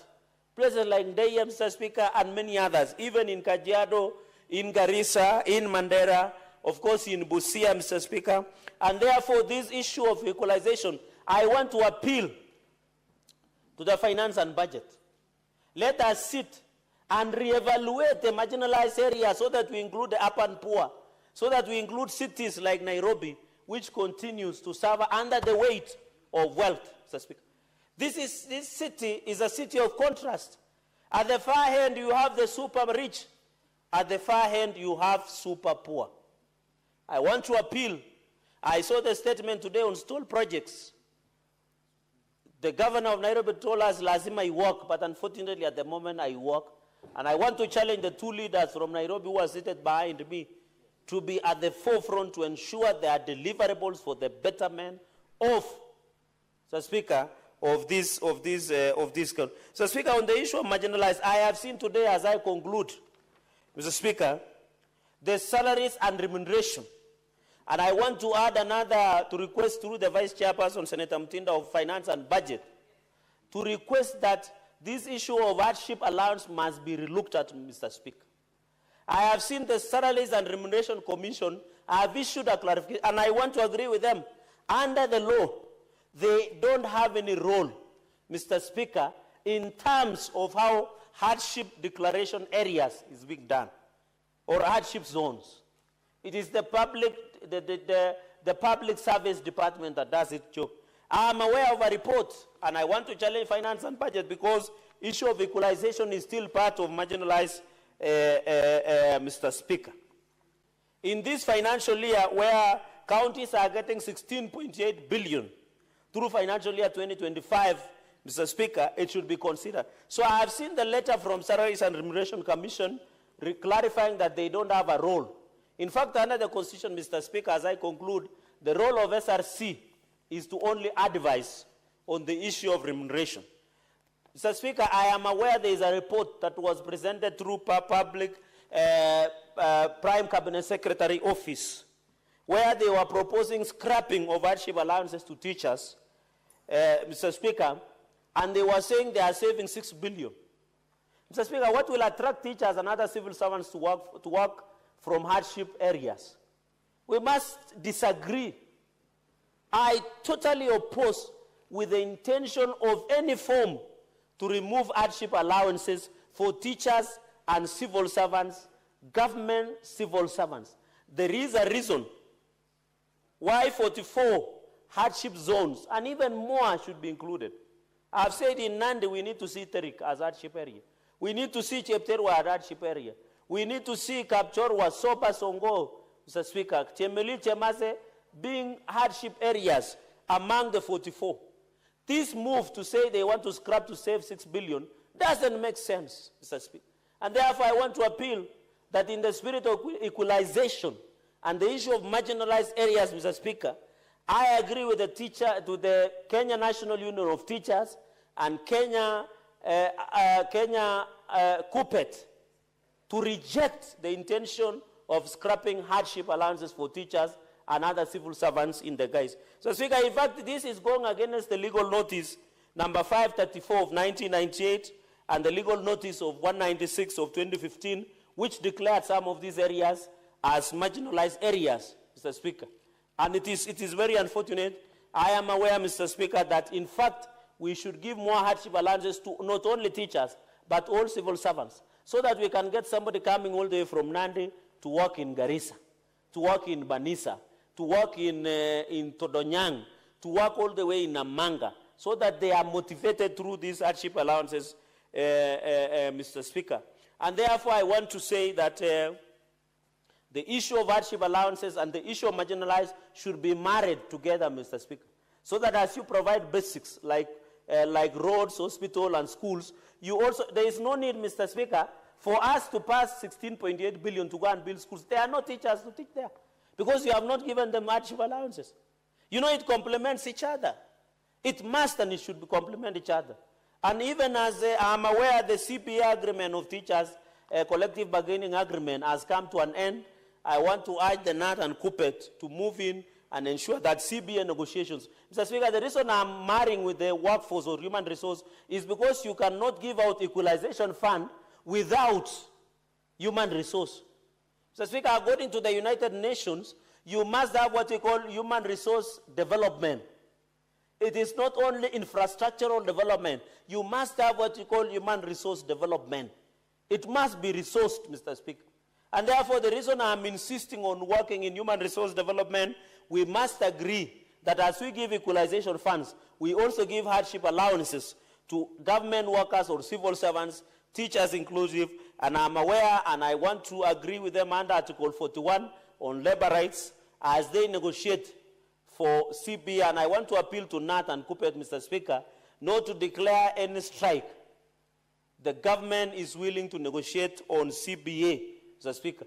Even I want to challenge Senator Tabita on the issue of, I'm aware there is a looming, and he's part of Nairobi delegation, there is a looming, and she's a practitioner in the health sector, that she needs also, alongside our colleagues in Senate delegation of Nairobi, that there is a looming strike of nurses and other clinical officers about the dire situation of health sector within Nairobi. So I want to challenge the Senator Mutinda, because she sits as the Vice Chair of Finance and Budget, to intervene on the looming strike of nurses and other health practitioners, because I saw Washira and Kebora yesterday complaining over the same. So, Mr. Speaker, my rationale and the reasoning as I tied up is that we should give equalization fund, but also motivate human resource that works within that region, so that you achieve the results. You cannot build a school, yet you don't have teachers. You must have teachers so that you get value for money. Today we can say 46.5 billion be released. We'll go build a school in Kapchorwa, in Chemelil Chemas, in Soba Songo. But where will you get the teacher that will provide for that learner? And I agree on the issue of 504% for the operations of, I want to request the finance and budget. What is killing counties is recurrent expenditure. I think in future, we should see a way of reducing this 504 million for operations. And I know the Finance and Budget Committee, led by Senator Roba and deputized by Senator Mutinda, can sit and agree on how they want to proceed, Mr. Speaker. Mr. Speaker, in conclusion, this is a very Article 204. We must adhere to it.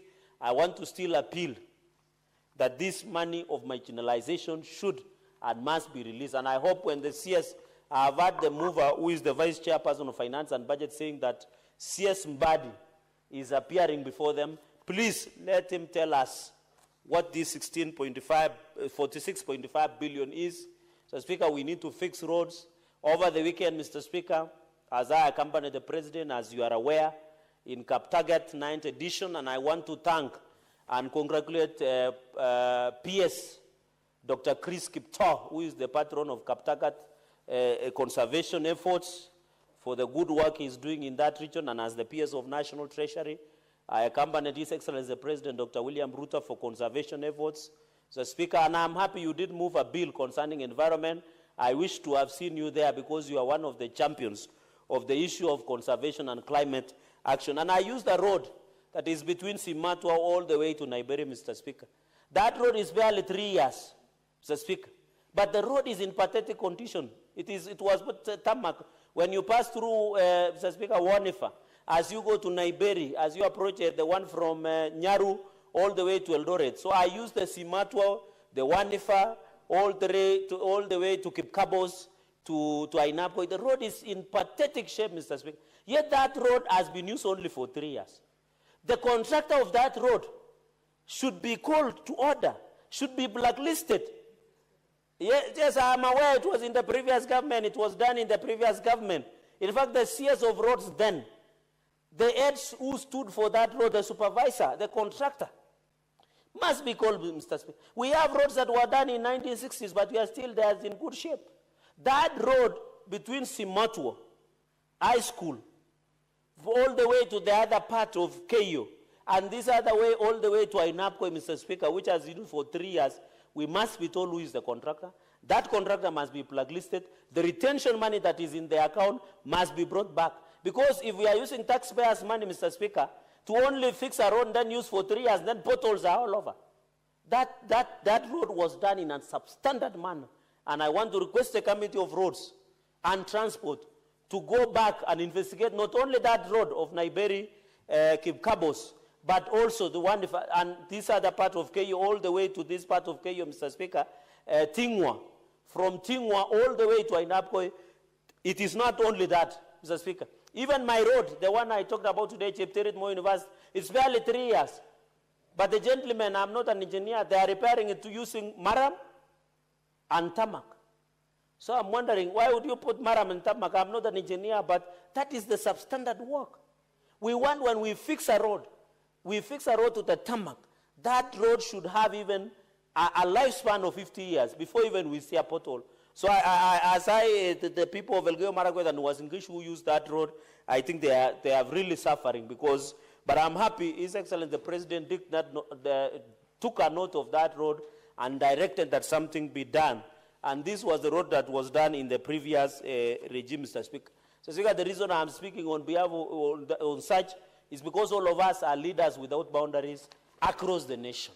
Mr. Speaker, with those very many remarks, so that I can allow my sister and other colleagues to reply, and also other colleagues to contribute, allow me to graciously, with a lot of humility, to second this bill. Let this money go to the village. Let's fix our roads, our schools, our hospitals, and the governors or people who will be in charge. They should know this money is taxpayers' money. 1 shilling lost in any taxpayer's money is for too much, because Kenyans pay through the pain for this tax, Mr. Speaker. Are you aware there are two things sure in life, death and taxes? With those many remarks, I beg to second.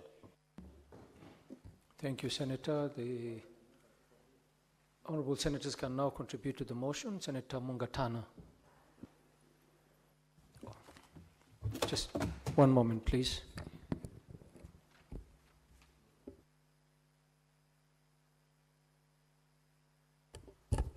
Honorable Senators, I propose the question that the Equalization Fund Appropriation Bill, Senate Bills number 7 of 2024, be now read a second time. Senator Mungatana.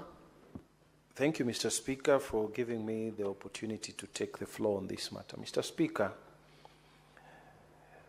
there is a history behind the Equalization Fund.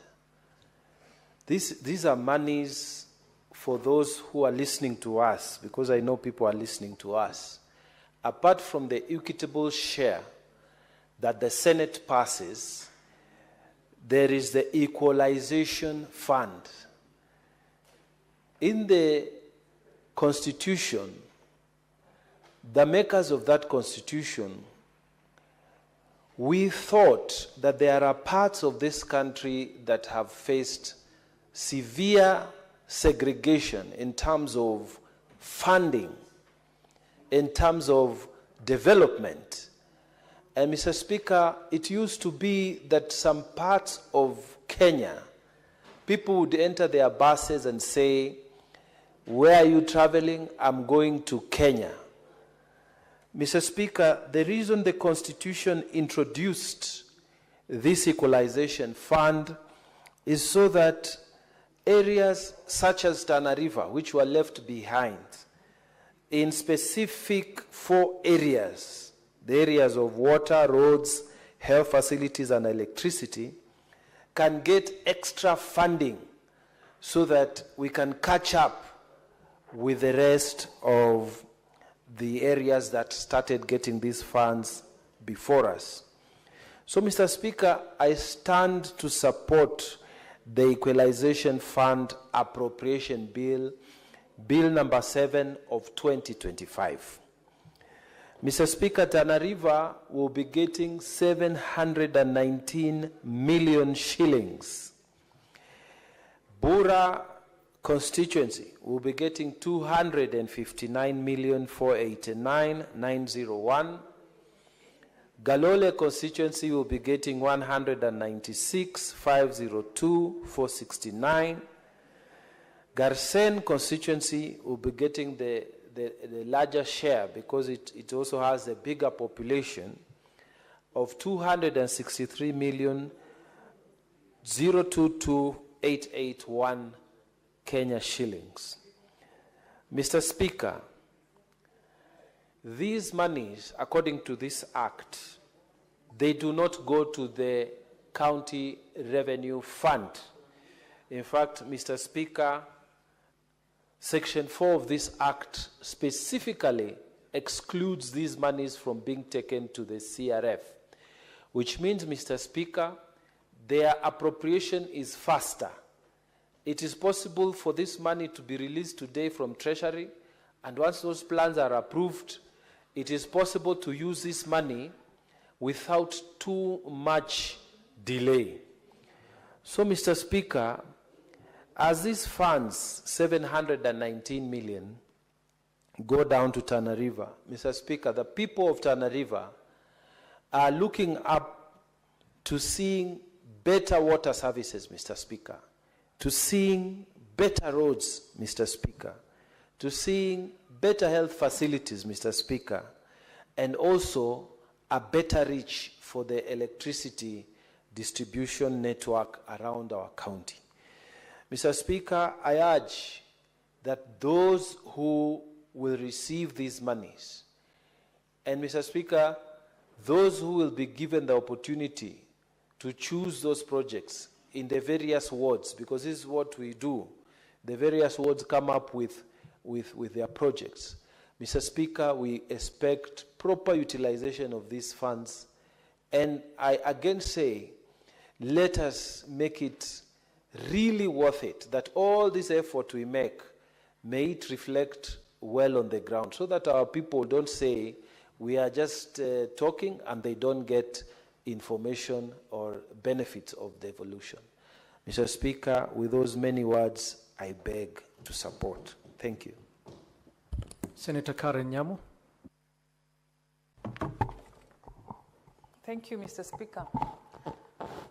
Mr. Speaker, the Equalization Fund is not charity.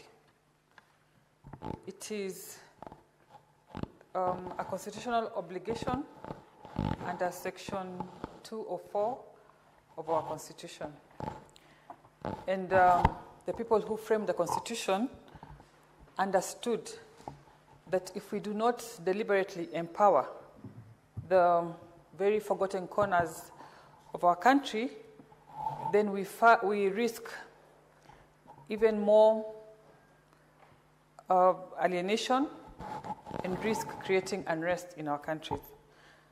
Unfortunately, this noble fund has experienced delays, serious delays, bureaucracy and bottlenecks that rendering it almost dysfunctional in previous cycles. But I am glad that this year we have a chance, because we have specific allocations where this money should be spent in our counties. I want to say that this Equalization Fund is not supposed to be politicized. It is not a way of wooing any community. We must ensure that it is going to the marginalized and not to woo numbers, you know, as it has been traditionally done. Mr. Speaker, urban marginalization is real. And in Nairobi, we have informal settlements where the residents of these settlements do not have access to sanitation, have a huge population in schools, the infrastructure is poor. Tell me, Mr. Speaker, what is the difference between a child who walks 10 kilometers in Turkana in search of water and a child who lives in Korokocho in open sewer? Both are victims of lack of access to water. Tell me why the Nairobi child has not been catered for under this Equalization Fund. Being close to civilization only means that this marginalization is hidden. It does not mean that it exists. In fact, it makes it even worse for our case. I want this to be the parliament that reviews this allocation of Equalization Fund and allocates pockets of urban pockets that are marginalized.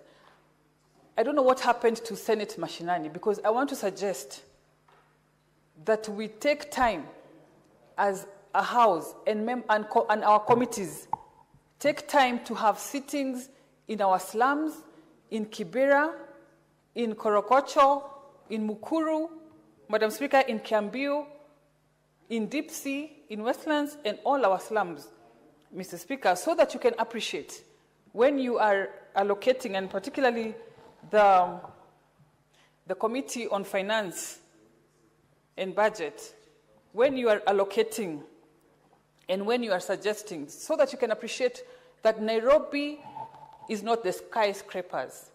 Nairobi is not the estates, Madam Speaker. Nairobi is the 60% of the population of this city who lives in the slums that I have just listed, Mr. Speaker. And I think as a Nairobi team and a Nairobi delegation, we have to raise up to the occasion, because our people have a lot of expectations from us. I want to leave this Senate when Nairobi is listed in this schedule as a beneficiary of this equalization fund, Mr. Speaker, because as things are, this is outrightly unfair. Thank you, Mr. Speaker.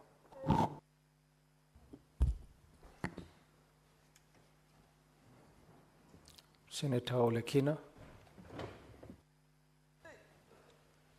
Thank you, Mr. Speaker. Mr. Speaker, let me begin by appreciating the good work done by the Finance Committee in ensuring that they push for the allocation of these funds. But as they do their work, it is imperative to be able to understand why this equalization fund was put in the Constitution of Kenya and for what reasons. The aim, Mr. Speaker, was solely to be able to address disparities among regions in the country that have been left behind. In fact, I believe that the framers of the Constitution were advised by Session Paper number 10, where development was constantly focused on the areas where the train was, leaving regions. Mr. Speaker, I've had the contribution by my two colleagues who spoke before me. The first one is Senator Cherargei. And today, for the very first time, let me acknowledge the good work that Senator Cherargei does in this country. You know, I've been with Senator Cherargei for the last 8 years in this parliament. And when at the rise of the House, you'll still find Senator Cherargei. So the people of Nandi, just know that you have a good asset. He might be cantankerous, he might be unorthodox, but he is very diligent in terms of his agility and dedication to issues affecting Kenyans. Mr. Speaker, is beyond measure. I really appreciate him for that. Having said that, Mr. Speaker, let me begin by completely disagreeing by certain sentiments that my good friend Senator Cherargei shared here in terms of the city. The city, I beg to differ. My sentiments could be unorthodox, but it is not marginalized. It is completely not marginalized. The city is defined as a city. Mosiro in Narok County is not defined as a city. A rural village in Garissa County is not defined as a city. So this business or debate that my dear sister also, Senator Karen Nyamu, is also supporting that Nairobi should be considered as marginalized. Those people, I dare say, who live in the slums, do so because of poor policies, because of rural-urban migration.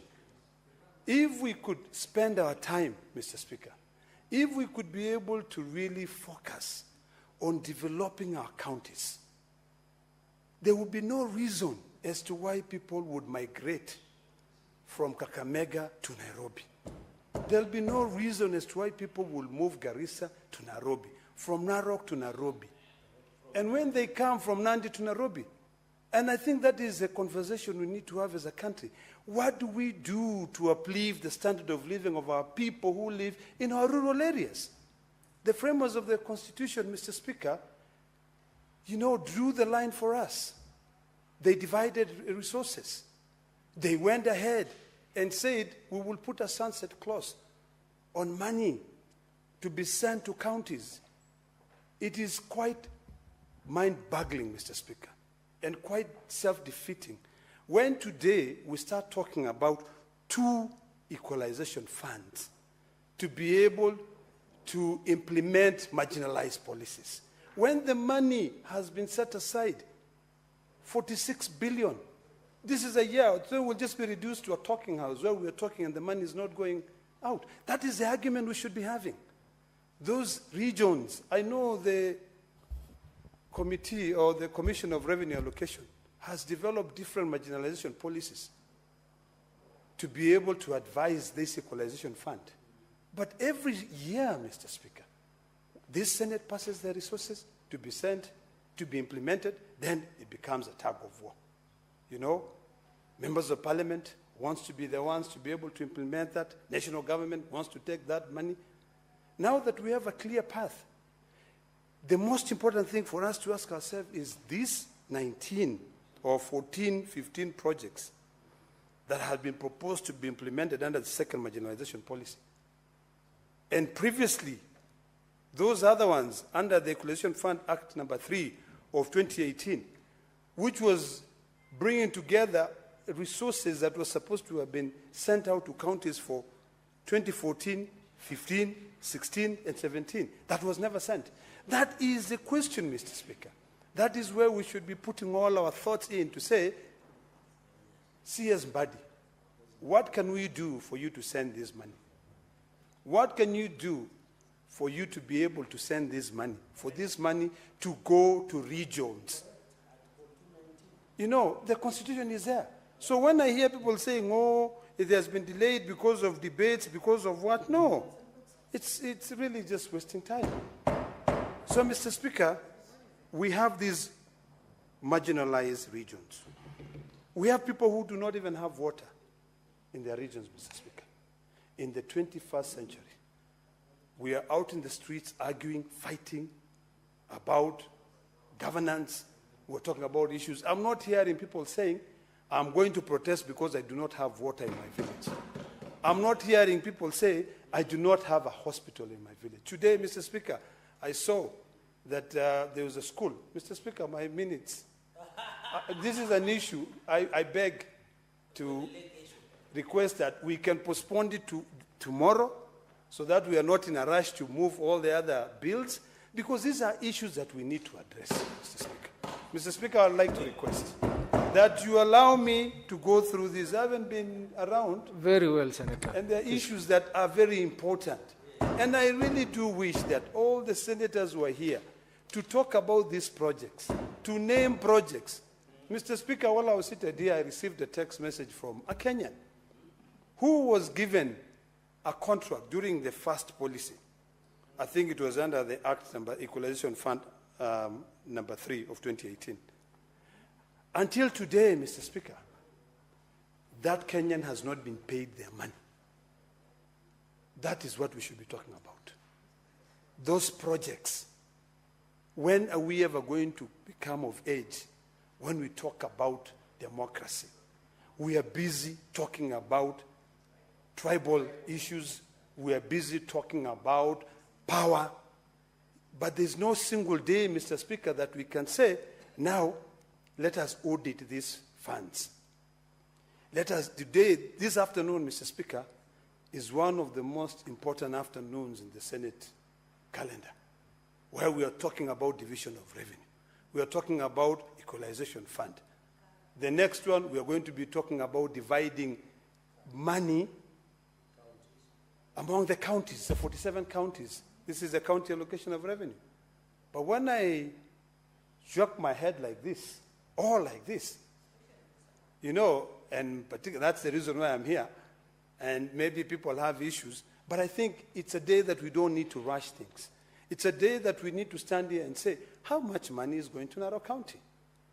With this equalization fund, these marginalized areas. Mr. Speaker, there was, in the last parliament, the Commission of Revenue Allocation had even gone down. They had narrowed the marginalized areas to sub-locations. You'll find that in Narok County, for instance, you will go to Narok East, But in Narok East, even though money will be given to Narok East, it will not be given to help the entire Narok East. It will be to probably go to Mosiro, where people don't have a health center, they have no water, they have no what. If it is a Murwedikir, if it is Kilgoris constituency, it will be areas that it will help be able to uplift the standard of living of these people. What, Mr. Speaker, I want to invite us all now is to debate how we are going to change our future. Because the arguments that we've been having have been self-defeating. The fights that we've been having have been self-defeating. We now need to ask ourselves, what do we need to do? What belts do we need to tighten? What policies do we need to come up with? So that whatever amount of money we pass in this house can be released. You know, sometimes I think the reason why a lot of things are not done when it comes to the issue of the Senate is because we do not have an implementation committee. I think the day we have an implementation committee with serious consequences, then when we pass this 46 billion, or all the amount of money that needs to be able to go to the counties, we can follow through to ensure that that money is done. After this, we will be discussing about county allocation fund. When we discuss that, Mr. Speaker, will those funds go to projects that have solely been selected by Treasury, or does it have an input of the citizens? The reason why there is such a huge disparity, the reason why there is such a big fight between the younger generation and the current generation, between the millennials and the Gen Zs or the other generation, is because we are not speaking the same language. Instead of doing away with this rural-urban migration and being intentional by the money we allocate and we follow through, we are busy now talking about, let us improve life in the slums. Why not start new cities? Why not go in and say, areas which are just left like that, go set up a city, move people, they move on. Mr. Speaker, if you go to Nigeria, Nigeria decided we are tired of this, lack of coordination. And they came up with Abuja, brand new city. They are building new cities, as a country, Kenya. Today, Mr. Speaker, what we should be asking ourselves is that what will help uplift or change the lifestyle of our people? It becomes very expensive, Mr. Speaker. Now we are talking about this equalization fund. There's some money here which is being earmarked to take electricity to those marginalized areas. But let us be realistic here. Mr. Speaker, I'm a pastoralist. And Mr. Speaker, you're also a pastoralist. I live here, and I have probably 2,000 or 3,000 acres of land. To get to where you are, you also have another 2,000 acres of land. By the time we build an electric line to you, we would have spent all the money that is supposed to be able to help people. Why don't we think about creating cities, small towns, even in rural areas, Mr. Speaker? So I went to Rwanda, and I was impressed with what Rwandans are doing when we visited President Kagame. And that is one of the things that, Mr. Speaker, I have committed myself to do it for the people of Ilchamus in Baringo County. Bring them together, have them some social houses. When you put them together, there is enough security. You can put a police post there. You can bring electricity to them. You can give them water. You can also help them use the resources which are located in Lake Baringo. We move that to other regions as well, Mr. Speaker, of Narok County, of Garissa County. So, Mr. Speaker, the argument that I'd like us to have is how well do we ensure that we send this money that we have allocated, Mr. Speaker. The money...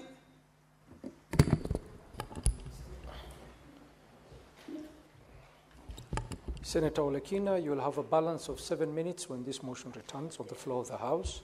Honorable Senators, it is now 6:30 p.m., time to adjourn the Senate. The Senate therefore stands adjourned until tomorrow, Wednesday, 16th July 2025 at 9:30 p.m.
not now politics. This is now legal and has consequences. That's the only way we'll bring sanity to our electoral processes. And Wakili, I'll give you an opportunity to respond to that also. But first, let's also hear from the chairperson of the Defense, Intelligence and Foreign Relations Committee. He has ideas on how we should deal with protesters that are violent. Na mimi nataka niseme na nishukuru Rais William Samoei Ruto. Wakati jana umesema shoot but do not kill. I want to repeat it here. In fact, shoot and kill. You cannot have someone coming after your life and you do not want to shoot and kill. You cannot have someone who is going to terrorize you and your family and you are telling me you cannot shoot and kill. You cannot have someone who is coming after your businesses armed and with weapons and you want to tell me that you cannot use shoot and kill. What do you make of that? Criminal. In a serious constitutional setting, Mheshimiwa Koech would have been arrested and arraigned in court. End of story. I know we say you have the liberty to say everything that can enter your imagination, but subject to the Constitution. If an elected leader unashamedly reinforces the shoot and kill order, you know, it just sparks of a worrying trend of extrajudicial killings. Because what is shoot and kill? In between, granted, even assuming that his conversation is right, but in between there's a possibility he could shoot and kill an innocent protester. That is not how to test the limits of the law, and let government not be frustrated by protesters, so that you are reactionary. No, that's not. So we condemn that. In respect to Mheshimiwa's sentiments on election rigging, I'm particularly pleased by IBC's swift response. It is that swift response that reassures the country that IBC has all hands on deck and is in control. Because the unintended communication is that there are other political leaders, external forces that are capable of pulling strings on the commission. And that does injustice to the commission. Because I said, Sam, people, law, technology will drive this election. And if you talk like that, you deny yourself the legitimacy as a commission. If you entertain if those utterances go uncondemned, you inadvertently deny yourself the public support. So that was a good move on the part of the commission. Insofar as technology is concerned, because we've not commented on it, I see time is running out, I want to assure Kenya that I've done these election petitions, and I was in the 2022 presidential election petition as part of the legal team for IBC. And I can tell you, the Supreme Court does not play games. They are demanding quick and swift answers on how technology was deployed to enhance transparency and accountability. And if you look at the proposed amendments to election technology regulations, I saw a curious provision there that results must be relayed within 2 hours. I don't know about the practical implication of that, Mheshimiwa. Please kindly look at it, look into it. There may be challenges, but in reality, since elections are finalized in the constituency, at the polling station and in the constituency, these claims of rigging are significantly reduced. Because how do you want, because IBC has a portal that uploads results real time. IBC is required by law to supply candidates and also to display on the door, I mean, on the door, the outcome of that, the result of that election in that polling station. Then you aggregate. So really, Kenyans must know. Unless there's collusion at the polling station. Yeah, unless there's collusion. But you see, how will collusion happen? Unless you don't have, Mheshimiwa, can you please have your agents? You can't be running as a candidate. You don't have agents in the polling station. Then you want to go. I mean, look, personal responsibility. The polling station has the election officials, it has observers, it has agents. Put in your agent. You cannot rig, practically speaking, and I want Kenyans to be assured, it is extremely difficult to rig. And if you want to rig elections, there's, I like reading a paper by a gentleman called Daniel Kalingat on election rigging and how to fight it. It says election rigging will not happen on the D-Day. It will be layered. You know, like Mheshimiwa's comment, if looked at broadly in terms of electoral governance, it can discourage potential opposition to the current administration, look, they're already winning. That can then create voter apathy. Yeah. So that can work. And as a tool for political propaganda, you can't stop that. We can put checks. You remember Joe Mucheru in the lead up to 2020 election. I think he was the ICT minister at that time. He was. He kept on reading very disturbing stuff. He said, look, I'm the ICT minister, I control the data, and so far Raila is winning. I think he said it more than, one of those instances, he said it in this show. They have the numbers. And as it is, the numbers look good. So that kind of posturing, the collateral benefit, the illegalities notwithstanding, is that it can suppress voter turnout. Yeah. Because if you believe you're losing, why come out to vote? So that's what the public needs to know. But in reality, election rigging, where technology is at the center of election management, is an extremely difficult and expensive affair. But it may also go the other way, because the supporters may believe, this guy is winning, so he's already won. I mean, that's the kind of propaganda even happens in the US. I mean, that's permitted. But let's be responsible. Yeah. For the commission particularly, I'm not entirely convinced, listening to Mheshimiwa, that the political class supports the commission. Okay. I'm not saying that they should support does not mean interference or external interference or manipulation. Remember, the way to kill a commission is to debrand it, defund it, then you defang it. Now, he commented on defunding of the commission. Why should an electoral commission beg for resources? They wrote to Treasury requesting for funds for the limitation. Treasury simply ignored. There was no approval from the political wing of government. He says he doesn't know, if you heard him. So what else? Has that mindset changed? Are we going to have to see the National Assembly supporting the commission to get the kind of resources it needs? Are we going to see, because remember last election, Sam, even procurement of election material, IBC had to beg for money. When was the money released for election management? Okay. The election operation plan requires IBC today to have the full funds. To be frank, yeah. I think I can answer. I can say something on that. Number one, the last term, we had issues even on the floor of the House, because there were divisions this way and that way, and there was everybody doing whatever it was. I may not have been keen on justice and legal affairs that time. I wasn't the chairman. I was just a member, and they say it was very little because they used to surprise us because they had the numbers. But today, as we speak, we've just done budget for this year, and we've allocated huge sums of money to IEBC so that it's able to start the electoral process step by step now, with a reservation for them next year and the final year. Enough money for them to do the election without having any. How much money are they getting this year? If you need to remind me, because I have to check, but we actually allocated money for everything they have to do this year. It is actually staggered so that next year they have more, but it is all shown how much it's going to be, and in our estimation is IBC is going to be very well funded so that it is able to conduct the by-elections that are looming. Number two, it has to start the electoral process, including a restart of the continuous voter registration, which had stopped because it says it is only the commission that can register. And that's where the problem is, and we are grappling with the law, whether really some of these things should not be done by the commission's secretariat, because to continuously register voters, we don't see why commissioners ought to have been there.